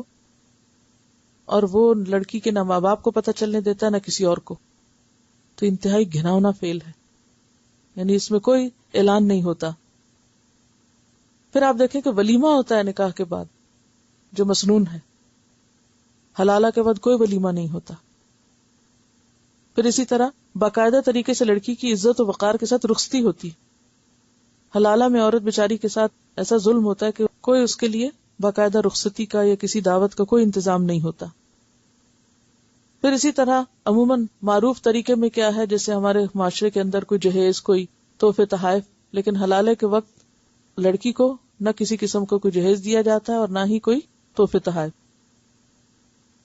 پھر اسی طرح آپ دیکھیں کہ شادی ایک خوشی کا موقع بھی ہوتا ہے، یعنی لڑکی کے لیے، لڑکے کے لیے، خاندان والوں کے لیے. لیکن حلالہ کیا ہے؟ عورت کے لیے انتہائی تکلیف دہ موقع، پریشان کن موقع. اور عموماً عورت خود چل کے وہاں جاتی ہے جس سے اس نے حلالہ کرانا ہوتا ہے، یعنی رخصتی کی بجائے. پھر اسی طرح نکاح کے اوپر مبارکباد دینا مسنون ہے. حلالے پر کون مبارک دیتا ہے؟ پھر اسی طرح عموماً یہ ہے کہ دلہن کو تیار کیا جاتا ہے جو معروف طریقہ ہے. حلالہ کے لیے عموماً اس کا کوئی اہتمام نہیں ہوتا. پھر اسی طرح عام نکاح میں آپ دیکھیں کہ خاندان والے اکٹھے ہوتے ہیں، ایک خوشی کا موقع ہوتا ہے، لیکن حلالہ کے لیے کوئی بھی نہیں ہوتا. پھر اسی طرح نکاح میں نان نفقہ مرد کے ذمے ہوتا ہے. نکاح کے بعد نان نفقہ کس کو دینا ہوتا ہے؟ مرد کو. لیکن حلالے میں اس کو پے کیا جاتا ہے جس سے نکاح کیا جاتا ہے. یعنی کتنی قباحتیں، کتنی خرابیاں ہیں. اور یہ خرابی کہاں سے شروع ہوئی؟ ایک وقت میں 3 طلاقیں دینے سے، مکروہ اور ناجائز طریقے پر. کیونکہ اس کی ضرورت ہی پیش نہیں آ سکتی حلالے کی اگر کوئی سنت کے مطابق طلاق دے. اور سنت کے مطابق طلاق کیا ہے؟ طہر میں، پیریڈز میں بھی نہیں، طہر میں، اس طہر میں جس میں شوہر اور بیوی باہم جسمانی طور پر نہ ملے ہوں، اس طہر میں طلاق دی جائے گی. اور پھر اس کے لیے مدت کتنی ہے؟ 3 ماہ کی عدت گزارے. اور عدت کہاں گزارے گی عورت؟ شوہر کے گھر میں گزارے گی تاکہ شوہر رجوع کر سکے. ہو سکتا دل پھر مائل ہو جائے. اجازت نہیں ہے کہ طلاق کے فوراً بعد عورت کو گھر سے نکالا جائے، یہ بھی ایک جرم ہے. تو اب آپ خود سوچیں کہ اسلام میں اگرچہ طلاق ناپسندیدہ ہے، لیکن ایک رخصت ہے کہ بہت مشکل میں پڑ جائے تو انسان کے لیے کوئی وے آؤٹ ہو. لیکن اس کے ساتھ کئی ایک شرائط ہیں. جائز ہے ہی نہیں، جائز نہیں ہے. یہ تو خود ہی لوگوں نے ایک بس وہ ہیلا کیا نا. پہلے ایک غلطی کی، ایک وقت میں 3 طلاقیں دی، اب اس پر عورت کو ایک شدید صدمہ پہنچایا. دیکھیں نا، اچھا بھلا ہنستا بستا گھر ایک چھوٹی سی بات سے کہ مثلا کھانے میں نمک زیادہ ہو گیا، اس پہ اتنی بات بڑی، اتنا غصہ آیا، ایک نے کچھ کہا، دوسرے نے 2 سنائی، تیسرے نے وہ چیخ پکار مار داڑ شروع ہوئی، اور اس کے بعد کھڑے کھڑے کہا تم کو 1000 طلاقیں، نکل جو یہاں سے، دھکا دے کے گھر سے باہر نکال دی. ایک تو چھوٹی سی بات پر عورت کو اتنے بڑے صدمے سے گزرنا پڑا. پھر اس کے بعد یہ کہ وہ ابھی 3 مہینے بمشکل سنبھلی نہیں کہ اب اس کو مزید پریشرائز کیا جا رہا ہے کہ اب تم فلاں سے جا کے نکاح کر کے تو پھر واپس آؤ. اور عورت بیچاری کس کے ہاتھوں؟ مامتا کے ہاتھوں عموماً مجبور ہوتی ہے کہ میرے بچے، میں کچھ بھی کر گزروں گی ان کی خاطر. تو یہاں یہ نہیں کہا جا رہا اس آیت میں کہ پھر وہ ایسا کرے، حلالہ کرے جا کے. یہ تو یہ بتایا جا رہا ہے کہ ہاں ایسی عورت ہمیشہ کے لیے حرام ہو جاتی، الا یہ کہ اس کے نکاح کہیں اور ہو گیا، پھر وہ شخص فوت ہو گیا یا اس نے طلاق دے دی، تو پھر گنجائش ہو سکتی کہ پہلے شوہر سے دوبارہ نکاح کر لے. یہ تو ایک صرف رخصت بتائی جا رہی ہے کہ ہاں یہ صورت ایک موجود ہے. طلاق بائن کے بعد، تیسری طلاق کے بعد پھر واپس لوٹنے کی. اس کا یہ مطلب نہیں کہ انسان جان بوجھ کے یہ کام شروع کر دے. فَإِن طَلَّقَهَا فَلَا جُنَاحَ عَلَيْهِمَا أَن يَتَرَاجَعَا. دوسرا شوہر اگر خود طلاق دے, جبری طلاق نہ دلوائی جائے, تو پھر کوئی حرج نہیں کہ وہ دونوں آپس میں رجوع کر لیں. اور پھر رجوع میں دوبارہ یہ دیکھنا ہوگا کیا, ان ظنا ان یقیما حدود اللہ, پھر وہی لڑائیاں کرنی ہیں تو اس سے بہتر الگ ہی رہو. وتلک حدود اللہ, اور یہ اللہ کی حدود ہیں. یبینھا لقوم یعلمون, ان کو وہ ایسی قوم کے لیے بیان کرتا ہے, ایسے لوگوں کے لیے بیان کرتا ہے جو جانتے ہوں, جن کو علم ہو. یعنی کہنے کا مطلب یہاں کیا ہے, خلاصہ کیا ہے اس بات کا, کہ انسان نکاح اور طلاق دونوں میں حدود اللہ کا خیال رکھے, ان کو پامال نہ کرے. وَإِذَا طَلَّقْتُمُ النِّسَاءَ, اور جب تم طلاق دے دو عورتوں کو, فَبَلَغْنَ أَجَلَهُنَّ, پھر وہ اپنی عدت پوری کر چکے, فَأَمْسِكُوهُنَّ بِمَعْرُوفٍ, تو ان کو تم معروف طریقے سے روکو, او سرحوهن بمعروف, یا معروف طریقے سے رخصت کرو. یعنی آپ دیکھیے کہ یہ جو 2 دفعہ یہاں اور 1 دفعہ سورۃ الطلاق میں یہ جو شرط لگائی گئی, رخصتی احسان کے ساتھ ہوگی, رکھو گے بھی, جیسے قرآن پاک میں تھا عاشروہن بالمعروف, کہ عورتوں کے ساتھ بھلے طریقے سے زندگی بسر کرو. اسی طرح اگر طلاق کے بعد رجوع کرنے کا ارادہ ہے تو معروف طریقے سے, شرافت کے ساتھ, عمدہ معاملے کے ساتھ رکھو بیوی کو, ستانے کے لیے نہیں. اور اگر رخصت کرو تو بھی احسان کے ساتھ. وَلَا تُمْسِكُوهُنَّ ضِرَارًا, نقصان پہنچانے کے لیے مت روکو, لِتَعْتَدُوا, کہ تم زیادتی کر سکو. یعنی رجوع کے وقت پھر دیکھا جائے گا کہ مرد کس نیت سے رجوع کر رہا ہے, بسانے کے لیے یا ستانے کے لیے. اگر ستانے کے لیے رجوع کر رہا ہے تو پکڑ ہوگی اس کی. وَمَن يَفْعَلْ ذَلِكَ فَقَدْ ظَلَمَ نَفْسَهُ, جس نے ایسا کیا اس نے اپنی جان پہ ظلم کیا.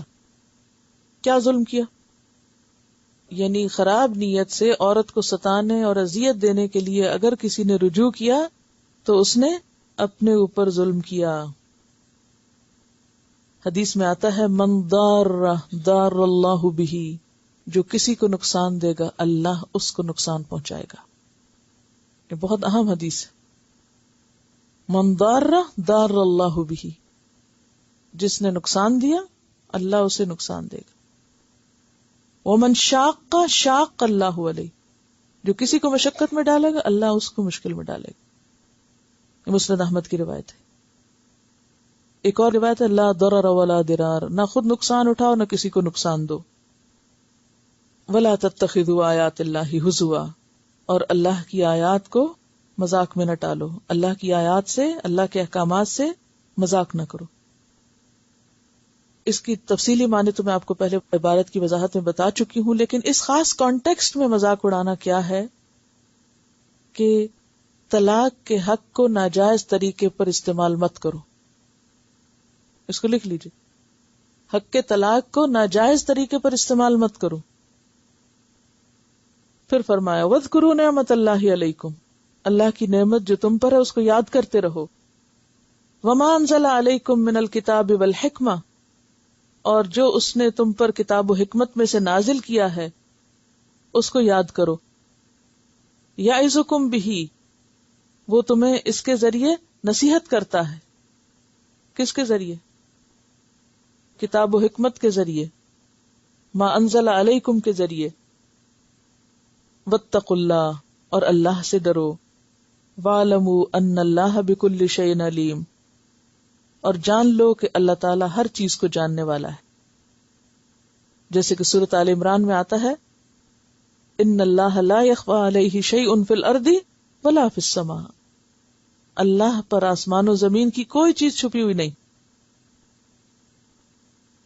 وَإِذَا طَلَّقْتُمُ النِّسَاءَ, اور جب تم طلاق دے چکو عورتوں کو, فَبَلَغْنَ أَجَلَهُنَّ, پھر وہ اپنی مدت کو پہنچ جائیں, عدت کو پہنچ جائیں. فَلَا تَعْضُلُوهُنَّ, تو تم ان کو مت روکو, أَن يَنكِحْنَ أَزْوَاجَهُنَّ, کہ وہ اپنے شوہروں سے شادی کر سکیں. اذا تراضوا بینہم، جب کہ وہ آپس میں راضی ہوں. وہ کہتے ہیں نا میاں بیوی راضی کیا کرے گا قاضی. جی تو قاضی کا پھر وہاں کوئی اختیار نہیں. اب اس سے یہ بھی پتہ چلتا ہے کہ نکاح میں اجازت لینا اور رضامندی طلب کرنا واجب ہے. حدیث میں آتا ہے، بخاری کی روایت ہے، لا تنکح الأیم حتی تستأمر، بیوہ عورت کا نکاح نہ کیا جائے جب تک کہ وہ حکم نہ دے، بول کے نہ کہے. ولا تنکح البکر، اور نہ کنواری لڑکی کا نکاح کیا جائے حتی تستأذن، یہاں تک کہ اس کی اجازت دی جائے. قالوا یا رسول اللہ کیف اذنها، کہنے لگے کہ کیونکہ ان کی عادت نہیں تھی نا عورت سے پوچھنے کی، یا رسول اللہ صلی اللہ علیہ وسلم یہ اس کا اذن کا کیا مطلب ہے، اجازت کیسے لی جائے؟ قال ان تسکت، اس کی اجازت یہ ہے کہ وہ چپ ہو جائے، یعنی ناگواری کا اظہار نہ کرے، شرم کے مارے خاموش ہو جائے. صحیح مسلم میں آتا ہے البکر یستأذنها ابوہا، کہ جو کنواری لڑکی ہے اس کی اجازت اس کا باپ اس سے لے گا. اسی لیے آپ نے دیکھا ہوگا کہ نکاح کے وقت ولی یا باپ یا اس کے جو نمائندہ ہے وکیل وغیرہ وہ آ کے کیا کرتے ہیں، لڑکی سے باقاعدہ اذن لیتے ہیں. یعنی ویسے بھی رشتہ طے ہونے کے وقت بھی اجازت لینی چاہیے اور عین نکاح کے وقت بھی دوبارہ باقاعدہ پوچھا جانا چاہیے. دیکھیے کہ باپ کو یہ اختیار نہیں کہ بیٹی کی کوئی پراپرٹی اس کی اجازت کے بغیر بیچ دے، وہ ایسا نہیں کر سکتا. اگر اس کی اجازت نہیں تو وہ خود اس کو پکڑ کے ایسی شادی کیسے کر کے دے سکتا کسی کو؟ اگر وہ اس کے مال کا ایسا اختیار نہیں رکھتا تو اس کی جان کا ایسا اختیار کیسے رکھتا ہے؟ تو یہ طریقہ درست نہیں. اور یہاں اشارہ اس بات کی طرف ہے کہ مطلقہ عورت کے دوسرے نکاح میں رکاوٹ نہ ڈالو. اور ایک معنی کیا ہے کہ اگر وہ پچھلے اپنے شوہر کی طرف لوٹ کے جانا چاہے تو اس میں رکاوٹ نہ ڈالو. اس میں ایک روایت آتی ہے، معقل بن یسار کہتے ہیں کہ میں نے اپنی بہن کا نکاح ایک مرد سے کر دیا، اس نے میری بہن کو طلاق دے دی. جب اس کی عدت پوری ہو گئی تو اس نے دوبارہ نکاح کا پیغام بھیجا. میں نے اسے جواب دیا کہ میں نے اس کا تجھ سے نکاح کیا تھا، تیری تعظیم کی تھی، تو نے اسے چھوڑ دیا. اب تو اگر پھر پیغام بھیجتا ہے تو واللہ اب دوبارہ یہ تجھے نہیں ملے گی، اب نہیں نکاح کروں گا. وہ شخص جو تھا وہ اچھا تھا، یعنی نیچر کا اچھا تھا، اور بہن بھی واپس جانا چاہتی تھی. وہ مرد نیک بخت تھا اور میری بہن اس سے رجوع کرنے پر راضی تھی. تو اس وقت اللہ تعالیٰ نے یہ حکم بھیجا فلا تعدلوہن، کہ عورت کے واپس جانے کے راستے میں رکاوٹ نہ بنو. تو میں نے کہا یا رسول اللہ اب میں اس سے نکاح ضرور کر دوں گا. آپ نے فرمایا ہاں اس سے نکاح کر دو. تو مومن کیسا ہوتا ہے؟ کسی بھی چیز کو انا کا مسئلہ نہیں بناتا. پہلے وہ کہہ رہا کہ بالکل نہیں کروں گا، دیکھو میں نے تمہیں نکاح کر کے دیا تھا، تم نے یہ اس کی عزت کی، گھر سے نکال دیا، اور اب تم پھر آ گئے ہو، جاؤ چھٹی کرو. اور اتنے میں اللہ کے رسول صلی اللہ علیہ وسلم پر یہ وحی آتی ہے، آپ اس کو بتاتے ہیں تو وہ شخص فوراً کہتا ہے کہ میں مان گیا. یہی ہے قالو سمینا و اطانا، کوئی انا کا مسئلہ نہیں. ہمارے سامنے ایک نہیں 10 آیتیں کوئی پڑھ کے سنائے تو ہم کہتے ہیں نہیں بس میں نے فیصلہ کر لیا، اب نہیں مانوں گا. دوسری روایت میں آتا کہ معقل بن یسار نے قسم کھا لی تھی کہ وہ نکاح دوبارہ نہیں کر کے دے گا، لیکن جب حکم آیا تو اللہ کی رضا کے آگے سر تسلیم خم کر دیا. اسی کے بارے میں وہ حدیث آپ نے پڑھی تھی نا کہ جب ایک انسان کسی نیکی کے کام کو نہ کرنے کی قسم کھا لے اور پھر اس کو پتا چلے کہ اس کام کے کرنے میں زیادہ بہتری، تو کیا کرے؟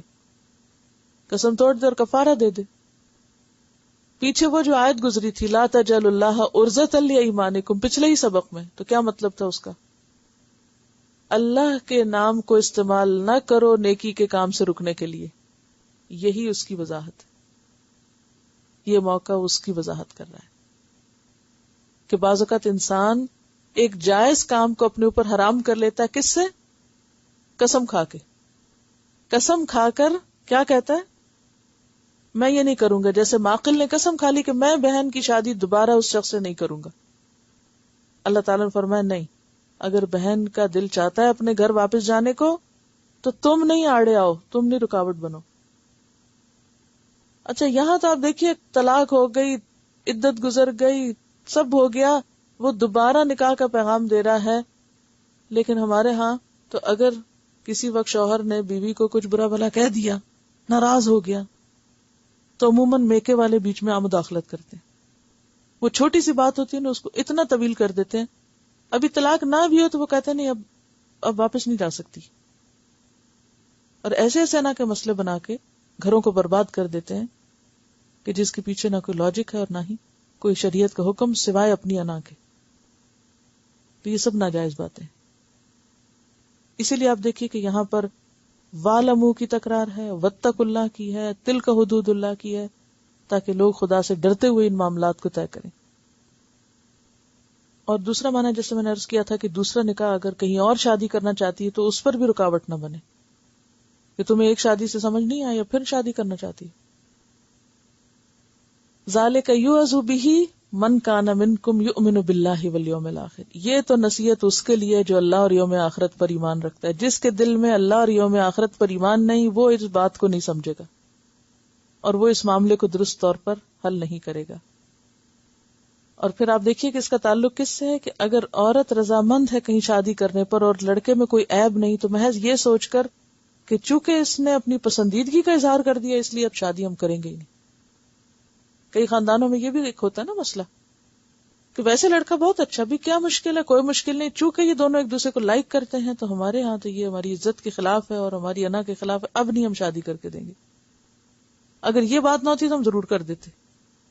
اب یہ بھی خود ساختہ ایک قصہ ہے.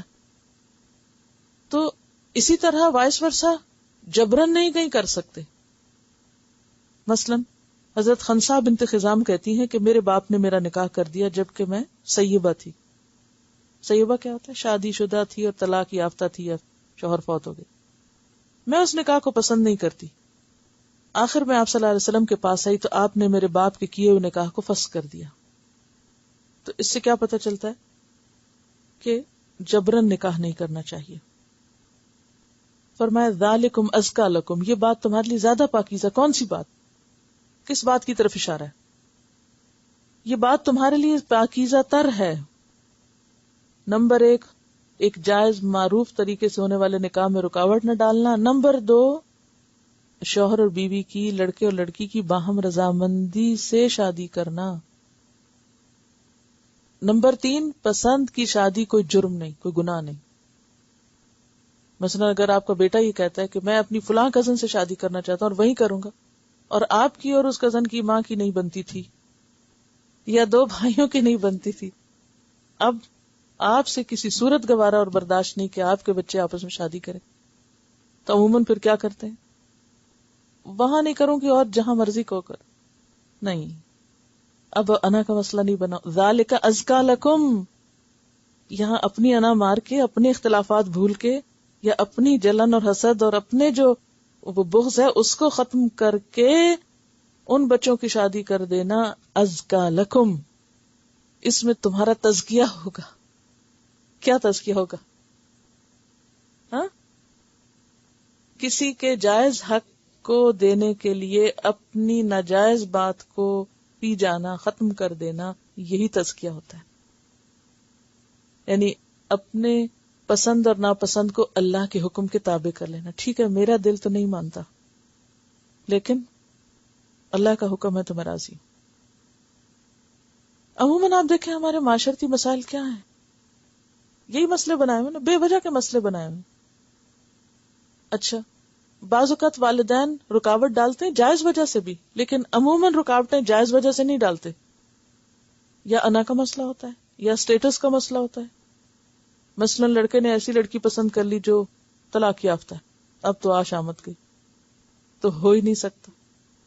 کوئی بیوہ تھی یا طلاق یافتہ تھی یا عمر میں بڑی تھی یا شکل میں فرق تھی، یعنی لڑکا گورا اور لڑکی کالی، یا کلچر کا کوئی فرق ہے یا کوئی اور اس طرح.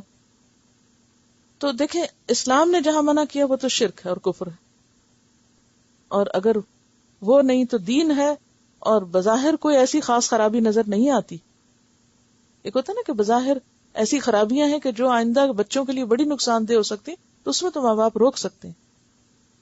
لیکن بظاہر اگر کوئی خاص خرابی نظر نہیں آتی تو بے وجہ کلچر اور انا اور روایتیں اور ان سب چیزوں کو مسئلہ بنا کے شادی جیسے ایک سمپل کام میں رکاوٹیں نہ ڈالو اور زندگی کو دوبر نہ بناؤ.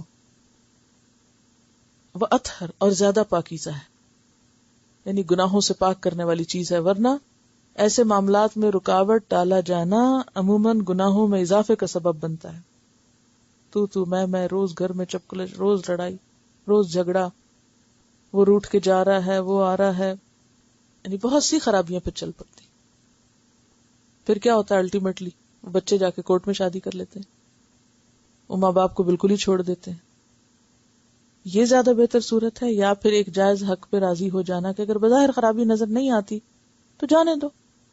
کوئی ضروری ہے کہ ہر چیز ہماری مرضی کے مطابق ہو زندگی میں؟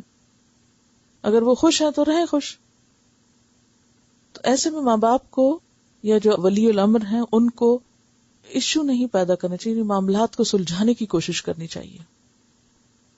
اچھا، ایک اور چیز، ایک اور رکاوٹ سابقہ شوہر کی طرف سے بھی بنتی، یعنی بعض اوقات ماں باپ رکاوٹ ڈالتے ہیں، بعض اوقات بہن بھائی ڈالتے ہیں، بعض اوقات پچھلا شوہر، یعنی طلاق یافتہ لڑکی اگر دوبارہ شادی کرنا چاہے تو وہ کہتے ہیں میں قتل کر دوں گا اگر تم نے کسی اور سے شادی کر دی. ان کو بھی روکا گیا. گویا نکاح میں رکاوٹ ڈالنا ناپسندیدہ کام ہے. کیے ہوئے نکاح کو باہم توڑوانے کی سازشیں اور چالیں ناپسندیدہ کام ہے. اوور آل اسلام کا مزاج کیا سمجھ میں آتا ہے؟ اسلام کیا چاہتا ہے؟ شادی کے انسٹیٹیوشن کو آسان بناؤ، سنجیدہ بناؤ، نبھانے کے لیے اور بامقصد طریقے پہ شادی کرو، اس کو سپورٹ کرو، شوہر بیوی کے اختلافات کو کم کرنے کی کوشش کرو، بات بات پہ طلاق مت دو، طلاق کے لیے ایک پروسیجر فالو کرو، اس میں جو مہلت ہے اور جو عدت ہے اس کی پابندی کرو، اور ان معاملات کو مشکل نہ بناؤ، آسان کرو. کیونکہ آپ دیکھیے کہ جب نکاح کو مشکل بنا دیا جاتا ہے تو اس کا نقصان کیا ہوتا ہے. یعنی اگر ساری باتوں کا خلاصہ کریں تو پھر ایک بات ہوگی کہ نکاح مشکل نہ بناؤ اور طلاق آسان نہ کرو. کیوں نکاح کو آسان کیوں رکھا گیا؟ نکاح میں رکاوٹیں ڈالنے سے کیوں منع کیا گیا؟ برائیوں کا خاتمہ ہو، فحاشی اور بے حیائی اور زناکاری کا خاتمہ ہو. زنا کا کیا نقصان؟ اس میں پھر عورت ہی کے حق پر زد پڑتی، گھروں میں خرابی ہوتی، یعنی لامتنا ہی فساد ہے. پھر اس کے آگے نسلوں پہ اثر پڑتا ہے، جا کے حسب نسب پہ فرق پڑتا ہے، انسانی زندگیاں متاثر ہوتی، بچوں کی تربیت متاثر ہوتی ہے. اس میں حقوق انسانی کا معاملہ ہے. والوالدات یرضعن اولادہن حولین کاملین. یعنی اس آیت کو اگر آپ سوچ کے پڑھیں نا، اتنا پیار آتا ہے نا اللہ تعالیٰ پر. اللہ تعالیٰ عورت کے حقوق تو کیا، بچوں کے حقوق بھی پروٹیکٹ کرتے ہیں. ماؤں کو کہا جا رہا ہے خدا کے لیے بچوں کو دودھ پلایا کرو، ان معصوم بچوں کو دودھ سے محروم نہ کرو. آپ ذرا غور کریں نا آیت. والوالدات یرضعن اولادہن حولین کاملین لمن اراد ان یتم الرضاعہ. اور پھر بچے ہی کی خاطر علی المولود لہ، باپ کو مجبور کیا گیا کہ رزقہن و کسوتہن بالمعروف. عورت کا خاص خیال رکھو، کھانا کپڑا مہیا کرو آسانی سے، معروف طریقے پر. اور پھر اس معاملے میں کوئی ایک دوسرے کو پریشان نہ کرے. لا تکلف نفس الا وسعها، کوئی کسی کو تکلیف نہ دے مگر اس کی وسعت کے مطابق. لا تضار والدۃ بولدہا، نہ ماں کو تکلیف دی جائے بچے کی وجہ سے کہ بچے کو اس سے الگ کیا جائے، ولا مولود لہ بولدہ، اور نہ ہی باپ کو زیادہ مطالبہ کر کے اس بچے کی وجہ سے تکلیف دی جائے. وعلی الوارث مثل ذلک، اور وارث پر بھی اسی کی مانند ذمہ داری ہے. پھر اگر دونوں دودھ چھڑانے کا فیصلہ کر لیں تو بھی کیا کرو، باہم مشورے سے کام کرو. ان آیات میں جو مرکزی نقطہ ہے وہ ایک دوسرے کے ساتھ یعنی شوہر اور بیوی کا بچوں کے معاملات میں، گھریلو معاملات میں باہم مشورے کا ہے. ترادن اور تشاورن، شادی کرتے ہوئے ترادو کافی ہے، لیکن شادی کے بعد کے معاملات تشاورن پر بیسڈ ہو. امرہم شورا بینہم، گھر کی اسٹیٹ میں ڈکٹیٹرشپ نہیں. اگرچہ شوہر کو ایک درجہ زیادہ دیا گیا انتظامی ضرورت کے تحت، لیکن کوئی ڈکٹیٹرشپ نہیں.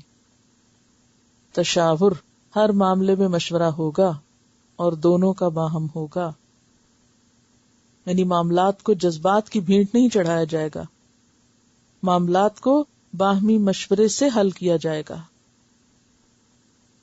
اور اگر تم نے باہم مشورے سے یہ طے پایا کہ ٹھیک ہے اصل ماں دودھ نہیں پلائے گی، کہیں اور سے دودھ پلایا جائے گا، تو پھر کوئی بات نہیں کہ معاوضے پر بھی دودھ پلوا سکتے ہو، لیکن معاوضہ پھر پورا پورا ادا کرنا. کیونکہ کوئی شخص اگر کسی سے اجرت پر کام لیتا ہے اور اس کی اجرت پوری نہیں دیتا تو اس کا حال کیا ہے پھر؟ اللہ کی ناراضگی. مزدور کی مزدوری کب دینی چاہیے؟ پسینہ خشک ہونے سے پہلے دینی چاہیے.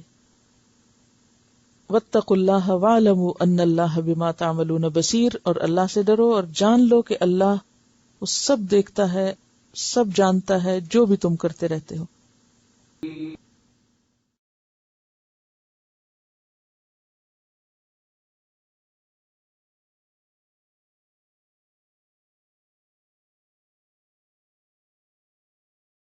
پوری کرے گی وہ گھر کے اندر ہی کرے گی. وجہ کیا ہے؟ یعنی طلاق دینے کے لیے حکم بھی کیا سورۃ الطلاق میں آتا ہے، طلقوہن لعدتہن، طلاق دو عدت کے لیے، یعنی عدت پوری کرنی ہوگی. اس عدت کو عورت کہاں گزارے گی؟ شوہر کے گھر میں گزارے گی. اسے بناؤ سنگار بھی کرے گی اور وہیں رہے گی، نان نفقہ بھی شوہر کے ذمہ ہوگا. اور اگر شوہر رجوع کرنا چاہے تو اس کو واپس لوٹنا ہوگا اور بیوی سے بات کرنا ہوگی، اور اس کے بعد جسمانی تعلق بھی اس میں ضروری ہے. ٹھیک ہے، یہ جو ہمارے ہاں عام طور پر ساتھ ہی گھر سے نکالنے کی فکر کی جاتی ہے، یہ چیز ممنوع ہے. خلا والی طلاق ایک طلاق شمار ہوتی ہے، اس کے بعد دوبارہ نکاح ہو سکتا ہے. ٹھیک ہے، خلا کی عدت کی مدت 1 ماہ ہے. انشاءاللہ کل کے لیسن میں پھر چکے عدت کی بات آ رہی ہے تو میں کل سارا سم اپ کروں گی کہ کس عورت کی عدت کتنی ہے، طلاق یافتہ کی، خلا والی کی، بیوہ کی، پھر رخصتی سے پہلے، رخصتی کے بعد. تو انشاءاللہ میں سارا اس کو کل سم اپ کروں گی.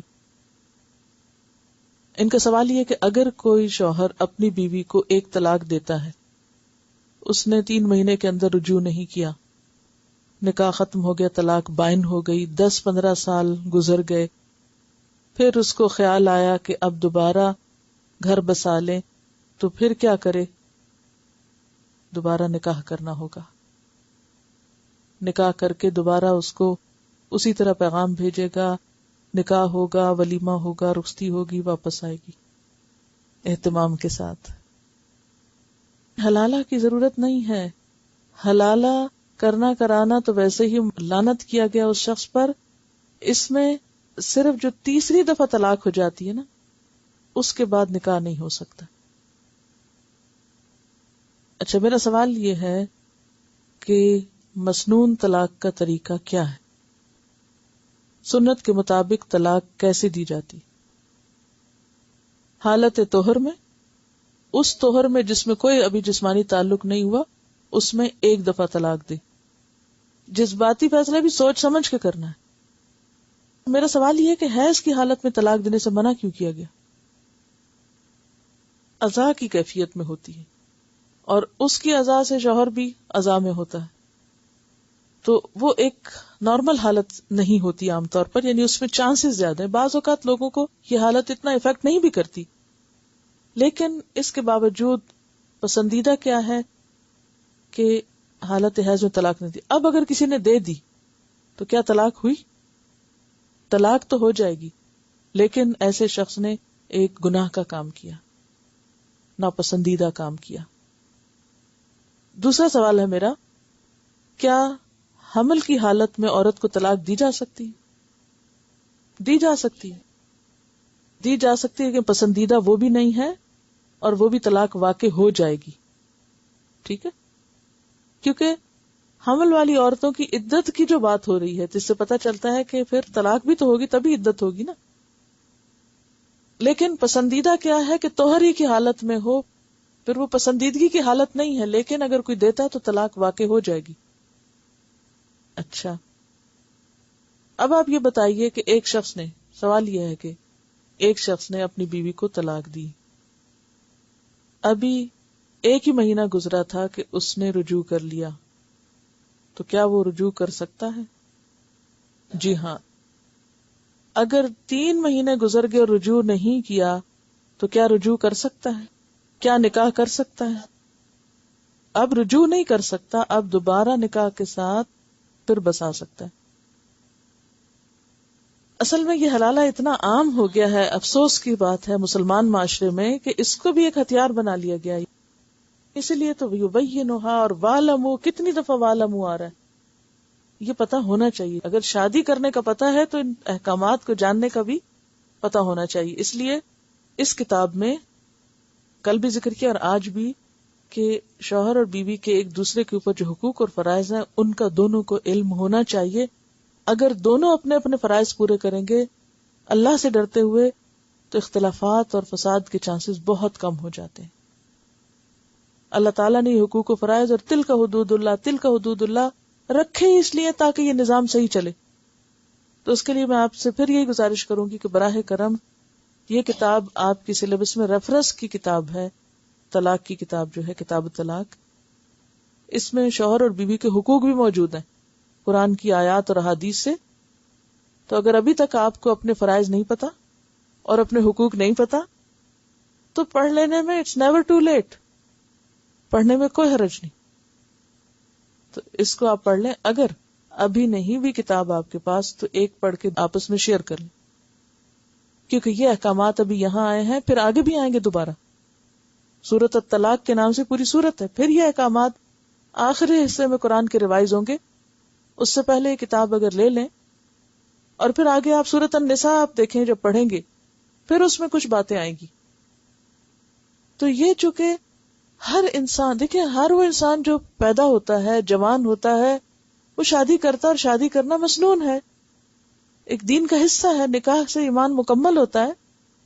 تو جب نکاح ایمان کا حصہ ہے، دین کا حصہ ہے، تو نکاح کے بعد جو ذمہ داریاں عائد ہوتی ہیں ان کا جاننا بھی پھر علم الفرائض میں سے، یعنی دین کا حصہ ہے وہ بھی. تو اس کا علم ہونا چاہیے کہ بحیثیت ایک عورت مجھ پر میرے دین نے کیا ذمہ داری عائد کی، میری حدود کیا ہیں، میری لمٹس کیا ہیں، میرے حقوق کیا ہیں، میرے فرائض کیا ہیں. کیونکہ اگر پتہ نہیں ہوگا تو ادا بھی نہیں کریں گے، اور ادا نہیں کریں گے تو گناہگار ہوں گے. اور اگر نیت سے ادا کریں گے اللہ کا حکم سب. بعض اوقات ایسا ہوتا ہے کہ انسان کسی ایسی کیفیت میں ہوتا ہے کہ شوہر کے ساتھ انبن ہوتی، غصہ ہوتا ہے، انسان کہتا ہے ٹھیک ہے میں نہیں حق دیتا. لیکن جب ایک عورت کو یہ پتا ہو یہ میرے رب کا حکم ہے، ہماری ناراضگی اپنی الگ جگہ، لیکن یہ حکم مجھ پر اللہ کی طرف سے ہے کہ مجھے شوہر کی بات ماننی ہے یا اس کا حق دینا ہے. تو چاہے میرا دل نہیں بھی مان رہا، میں اسے کیوں کروں، اس کا حکم سمجھ کر. تو جو اس درجے پہ جا کے اللہ کا حکم مانتا ہے، اپنی مرضی ایک طرف رکھ کے، اپنی ناراضگیاں ایک طرف رکھ کے اپنا فرض ادا کرنے کا سوچتا ہے، وہ کبھی ناکام نہیں ہوتا. اللہ تعالیٰ اس کی اس قربانی کو قبول، کیونکہ ان اللہ لا یضیع اجر المحسنین. لیکن اتنا بڑا دل کون لائے کہ کسی سے ناراضگی بھی ہے اور پھر بھی انسان اپنا فرض پورا کرے؟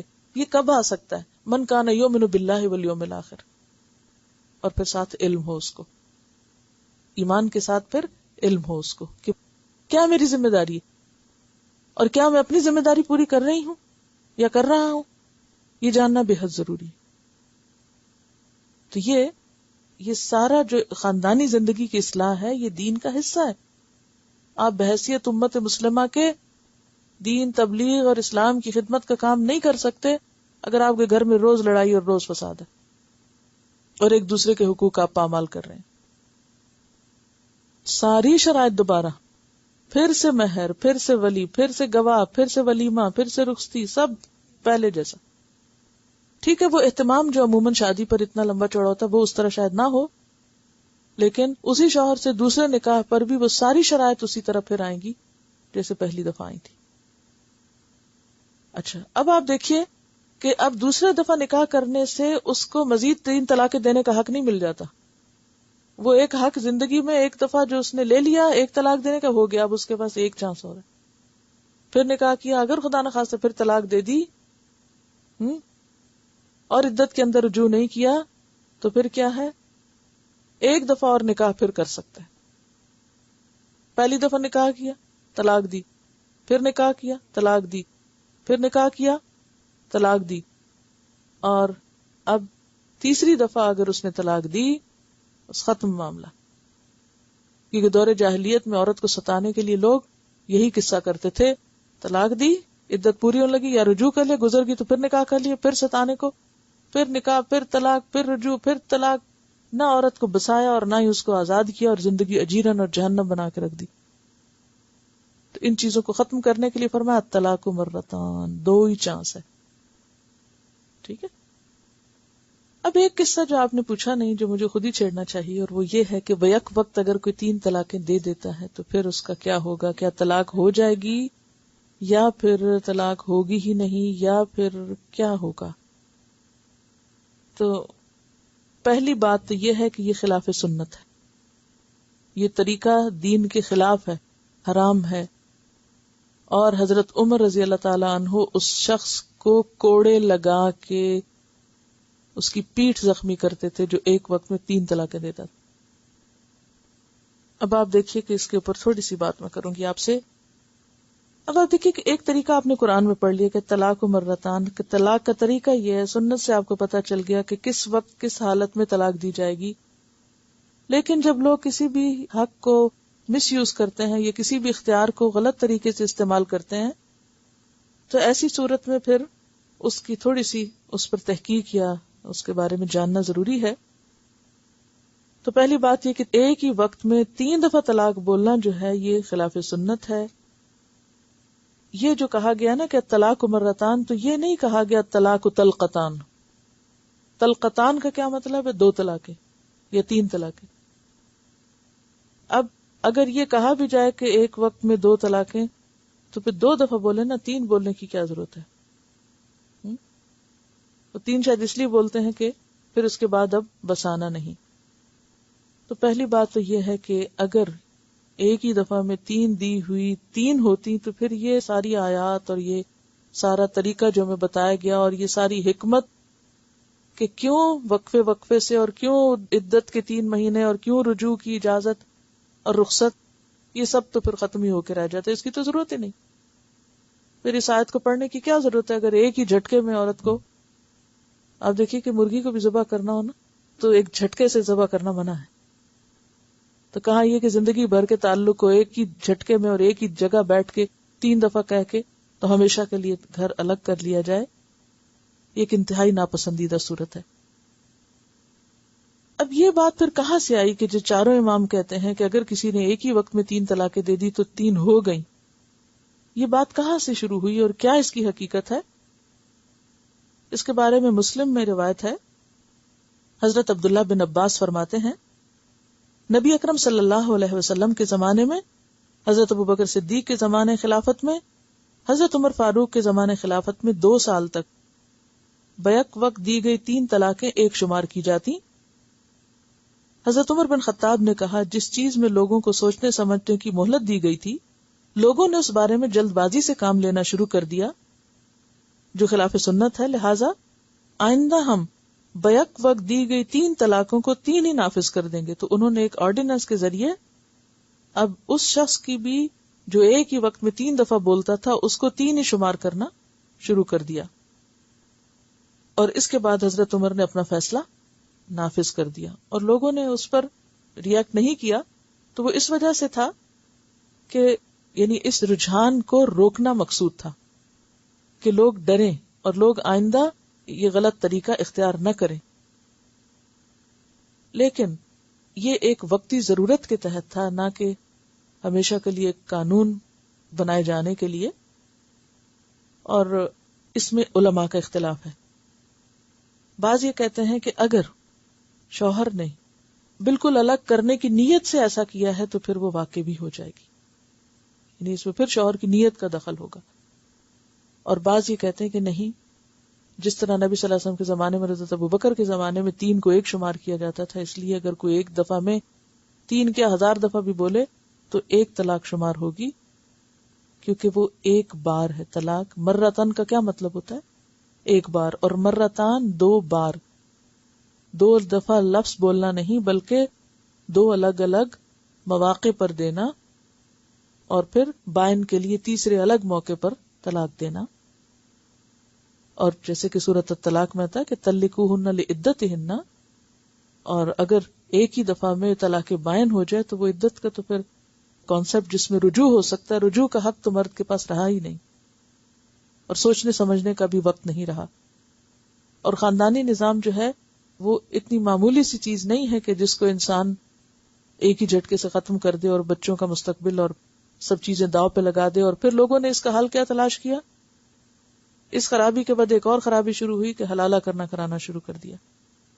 اور اس میں آپ نے دیکھا کہ ایک عورت کے اوپر پہلا صدمہ طلاق کا، اور دوسرا صدمہ ایک اور اجنبی شخص کے پاس جا کے رہنے کا، اور پھر اس سے دوبارہ طلاق لینے کا، اور پھر واپس اس گھر اس کے ساتھ. تو یہ کس قدر ذہنی اور عملی پریشانی کا سبب بنتا ہے. تو اس لیے یہ مسئلہ اختلافی مسائل میں سے ہے، اور اس میں جو قرآن کا طریقہ ہے، جو سنت کا، وہ میں نے آپ کے سامنے رکھ دیا ہے کہ اصل طریقہ کیا ہے، اور لوگوں نے اس کو کس طرح مس یوز کیا وہ بھی میں نے آپ کو بتا دیا. اور اس میں علماء کا اختلاف کیا ہے؟ یہ اختلاف ہے کہ اگر کوئی یہ نیت رکھ کے دیتا ہے تو پھر اس مرد ہی کے اوپر ہے کہ اس نے کیا سوچ کے دیا تھا، ہمیشہ کے لیے الگ کرنے کا، یا غصے میں محض ایسا کیا اور ایک ہی مراد اس کی تھی دینا. تو پھر چونکہ یہ قانونی معاملہ ہے، پھر یہ کسی قاضی کے سامنے جائے گا، اس لیے اس حکم کو پڑھ کر آپ فتویٰ دینے کے قابل نہیں ہوئے. یعنی ان آیات کو پڑھنے کے بعد آپ کو مفتی کا سرٹیفکیٹ نہیں دیا جا رہا کہ آپ اٹھ کر فیصلہ کرنا شروع کر دیں. ٹھیک ہے. میں ذاتی طور پر یہ سوچتی ہوں، یعنی احادیث تو جتنی تقریباً تھی وہ میں نے آپ کے سامنے رکھ دی ہیں، جو میجورٹی تھی، شاید کوئی اکا دکا مس ہوئی، لیکن لوگوں کی جو رائے اور بحث ہے وہ کافی طویل ہے اس معاملے میں. ذاتی طور پر میں یہ سمجھتی ہوں کہ دین جو ہے وہ بہت واضح اور کلیئر دین ہے. آیات پورا مقصد بتا رہی کہ طلاق کا پروسیجر کیا ہے. نبی صلی اللہ علیہ وسلم کی سنت سے صحیح طور پہ پتہ چلتا ہے. اگر اس طریقے کو فالو کیا جائے حضرت عمر کی سنت کو چھوڑ کر، تو اسی میں بھلائی، اسی میں وہ مقصد پورا ہوتا ہے کہ جو رخصت رکھی گئی اور جس طرح اسلام چاہتا ہے خاندانی نظام کو بنانے میں سنجیدگی، وہ اسی طریقے اور پروسیجر پہ پوری ہوتی. تو اس میں آپ مختلف کتابیں پڑھ سکتے ہیں اگر آپ مزید اس معاملے میں جاننا چاہتے ہیں. اس میں مزید اتنی ڈیٹیل میں جانے کی 2 لوگوں کو ضرورت ہو سکتی. نمبر 1، جس کو خدا نخواستہ ایسے کسی معاملے سے واسطہ پیش آئے. نمبر 2، جو مفتی یا قاضی بننا چاہے.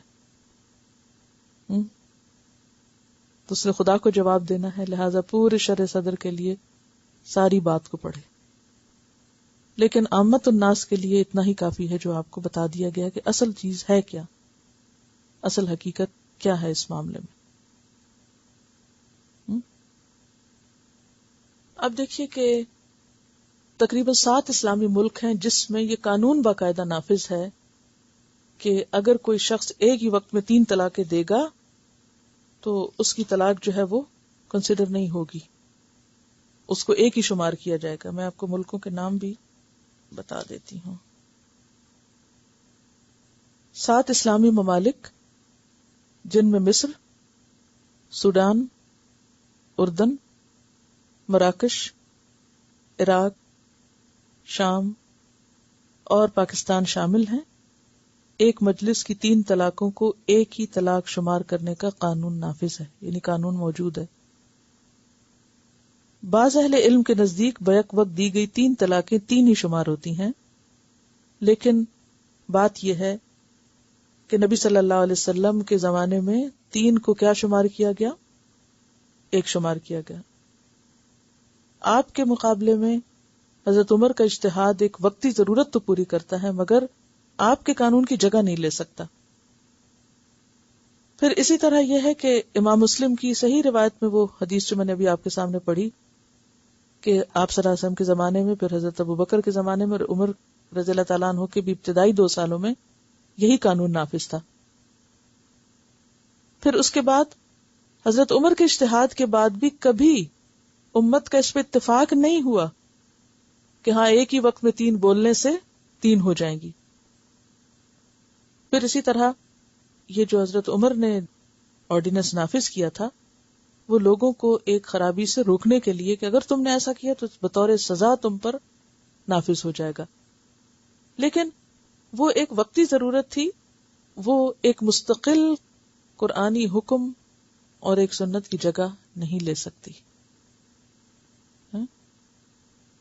بہرحال باقی مذاہب ہیں ان کے اندر یہ چیز موجود ہے کہ وہ اس کو ایک ہی شمار کرتے ہیں، لیکن اگر دونوں طرح کے دلائل کو آپ سامنے رکھ کر دیکھیں، جو چیز کلک کرتی ہے وہ یہی ہے کہ نمبر 1 اسلام میں جو مقصد ہے شادی کا، اس کے قریب تر کیا بات ہے، عورت کے حقوق کی ادائیگی یا ایک گھر کو بچانے کے لیے کیا چیز درست ہے، سب سے بڑی بات یہ کہ خود قرآن اور سنت کا طریقہ کیا ہے۔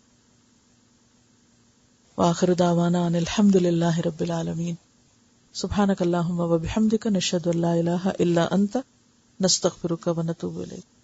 السلام علیکم و رحمۃ اللہ وبرکاتہ۔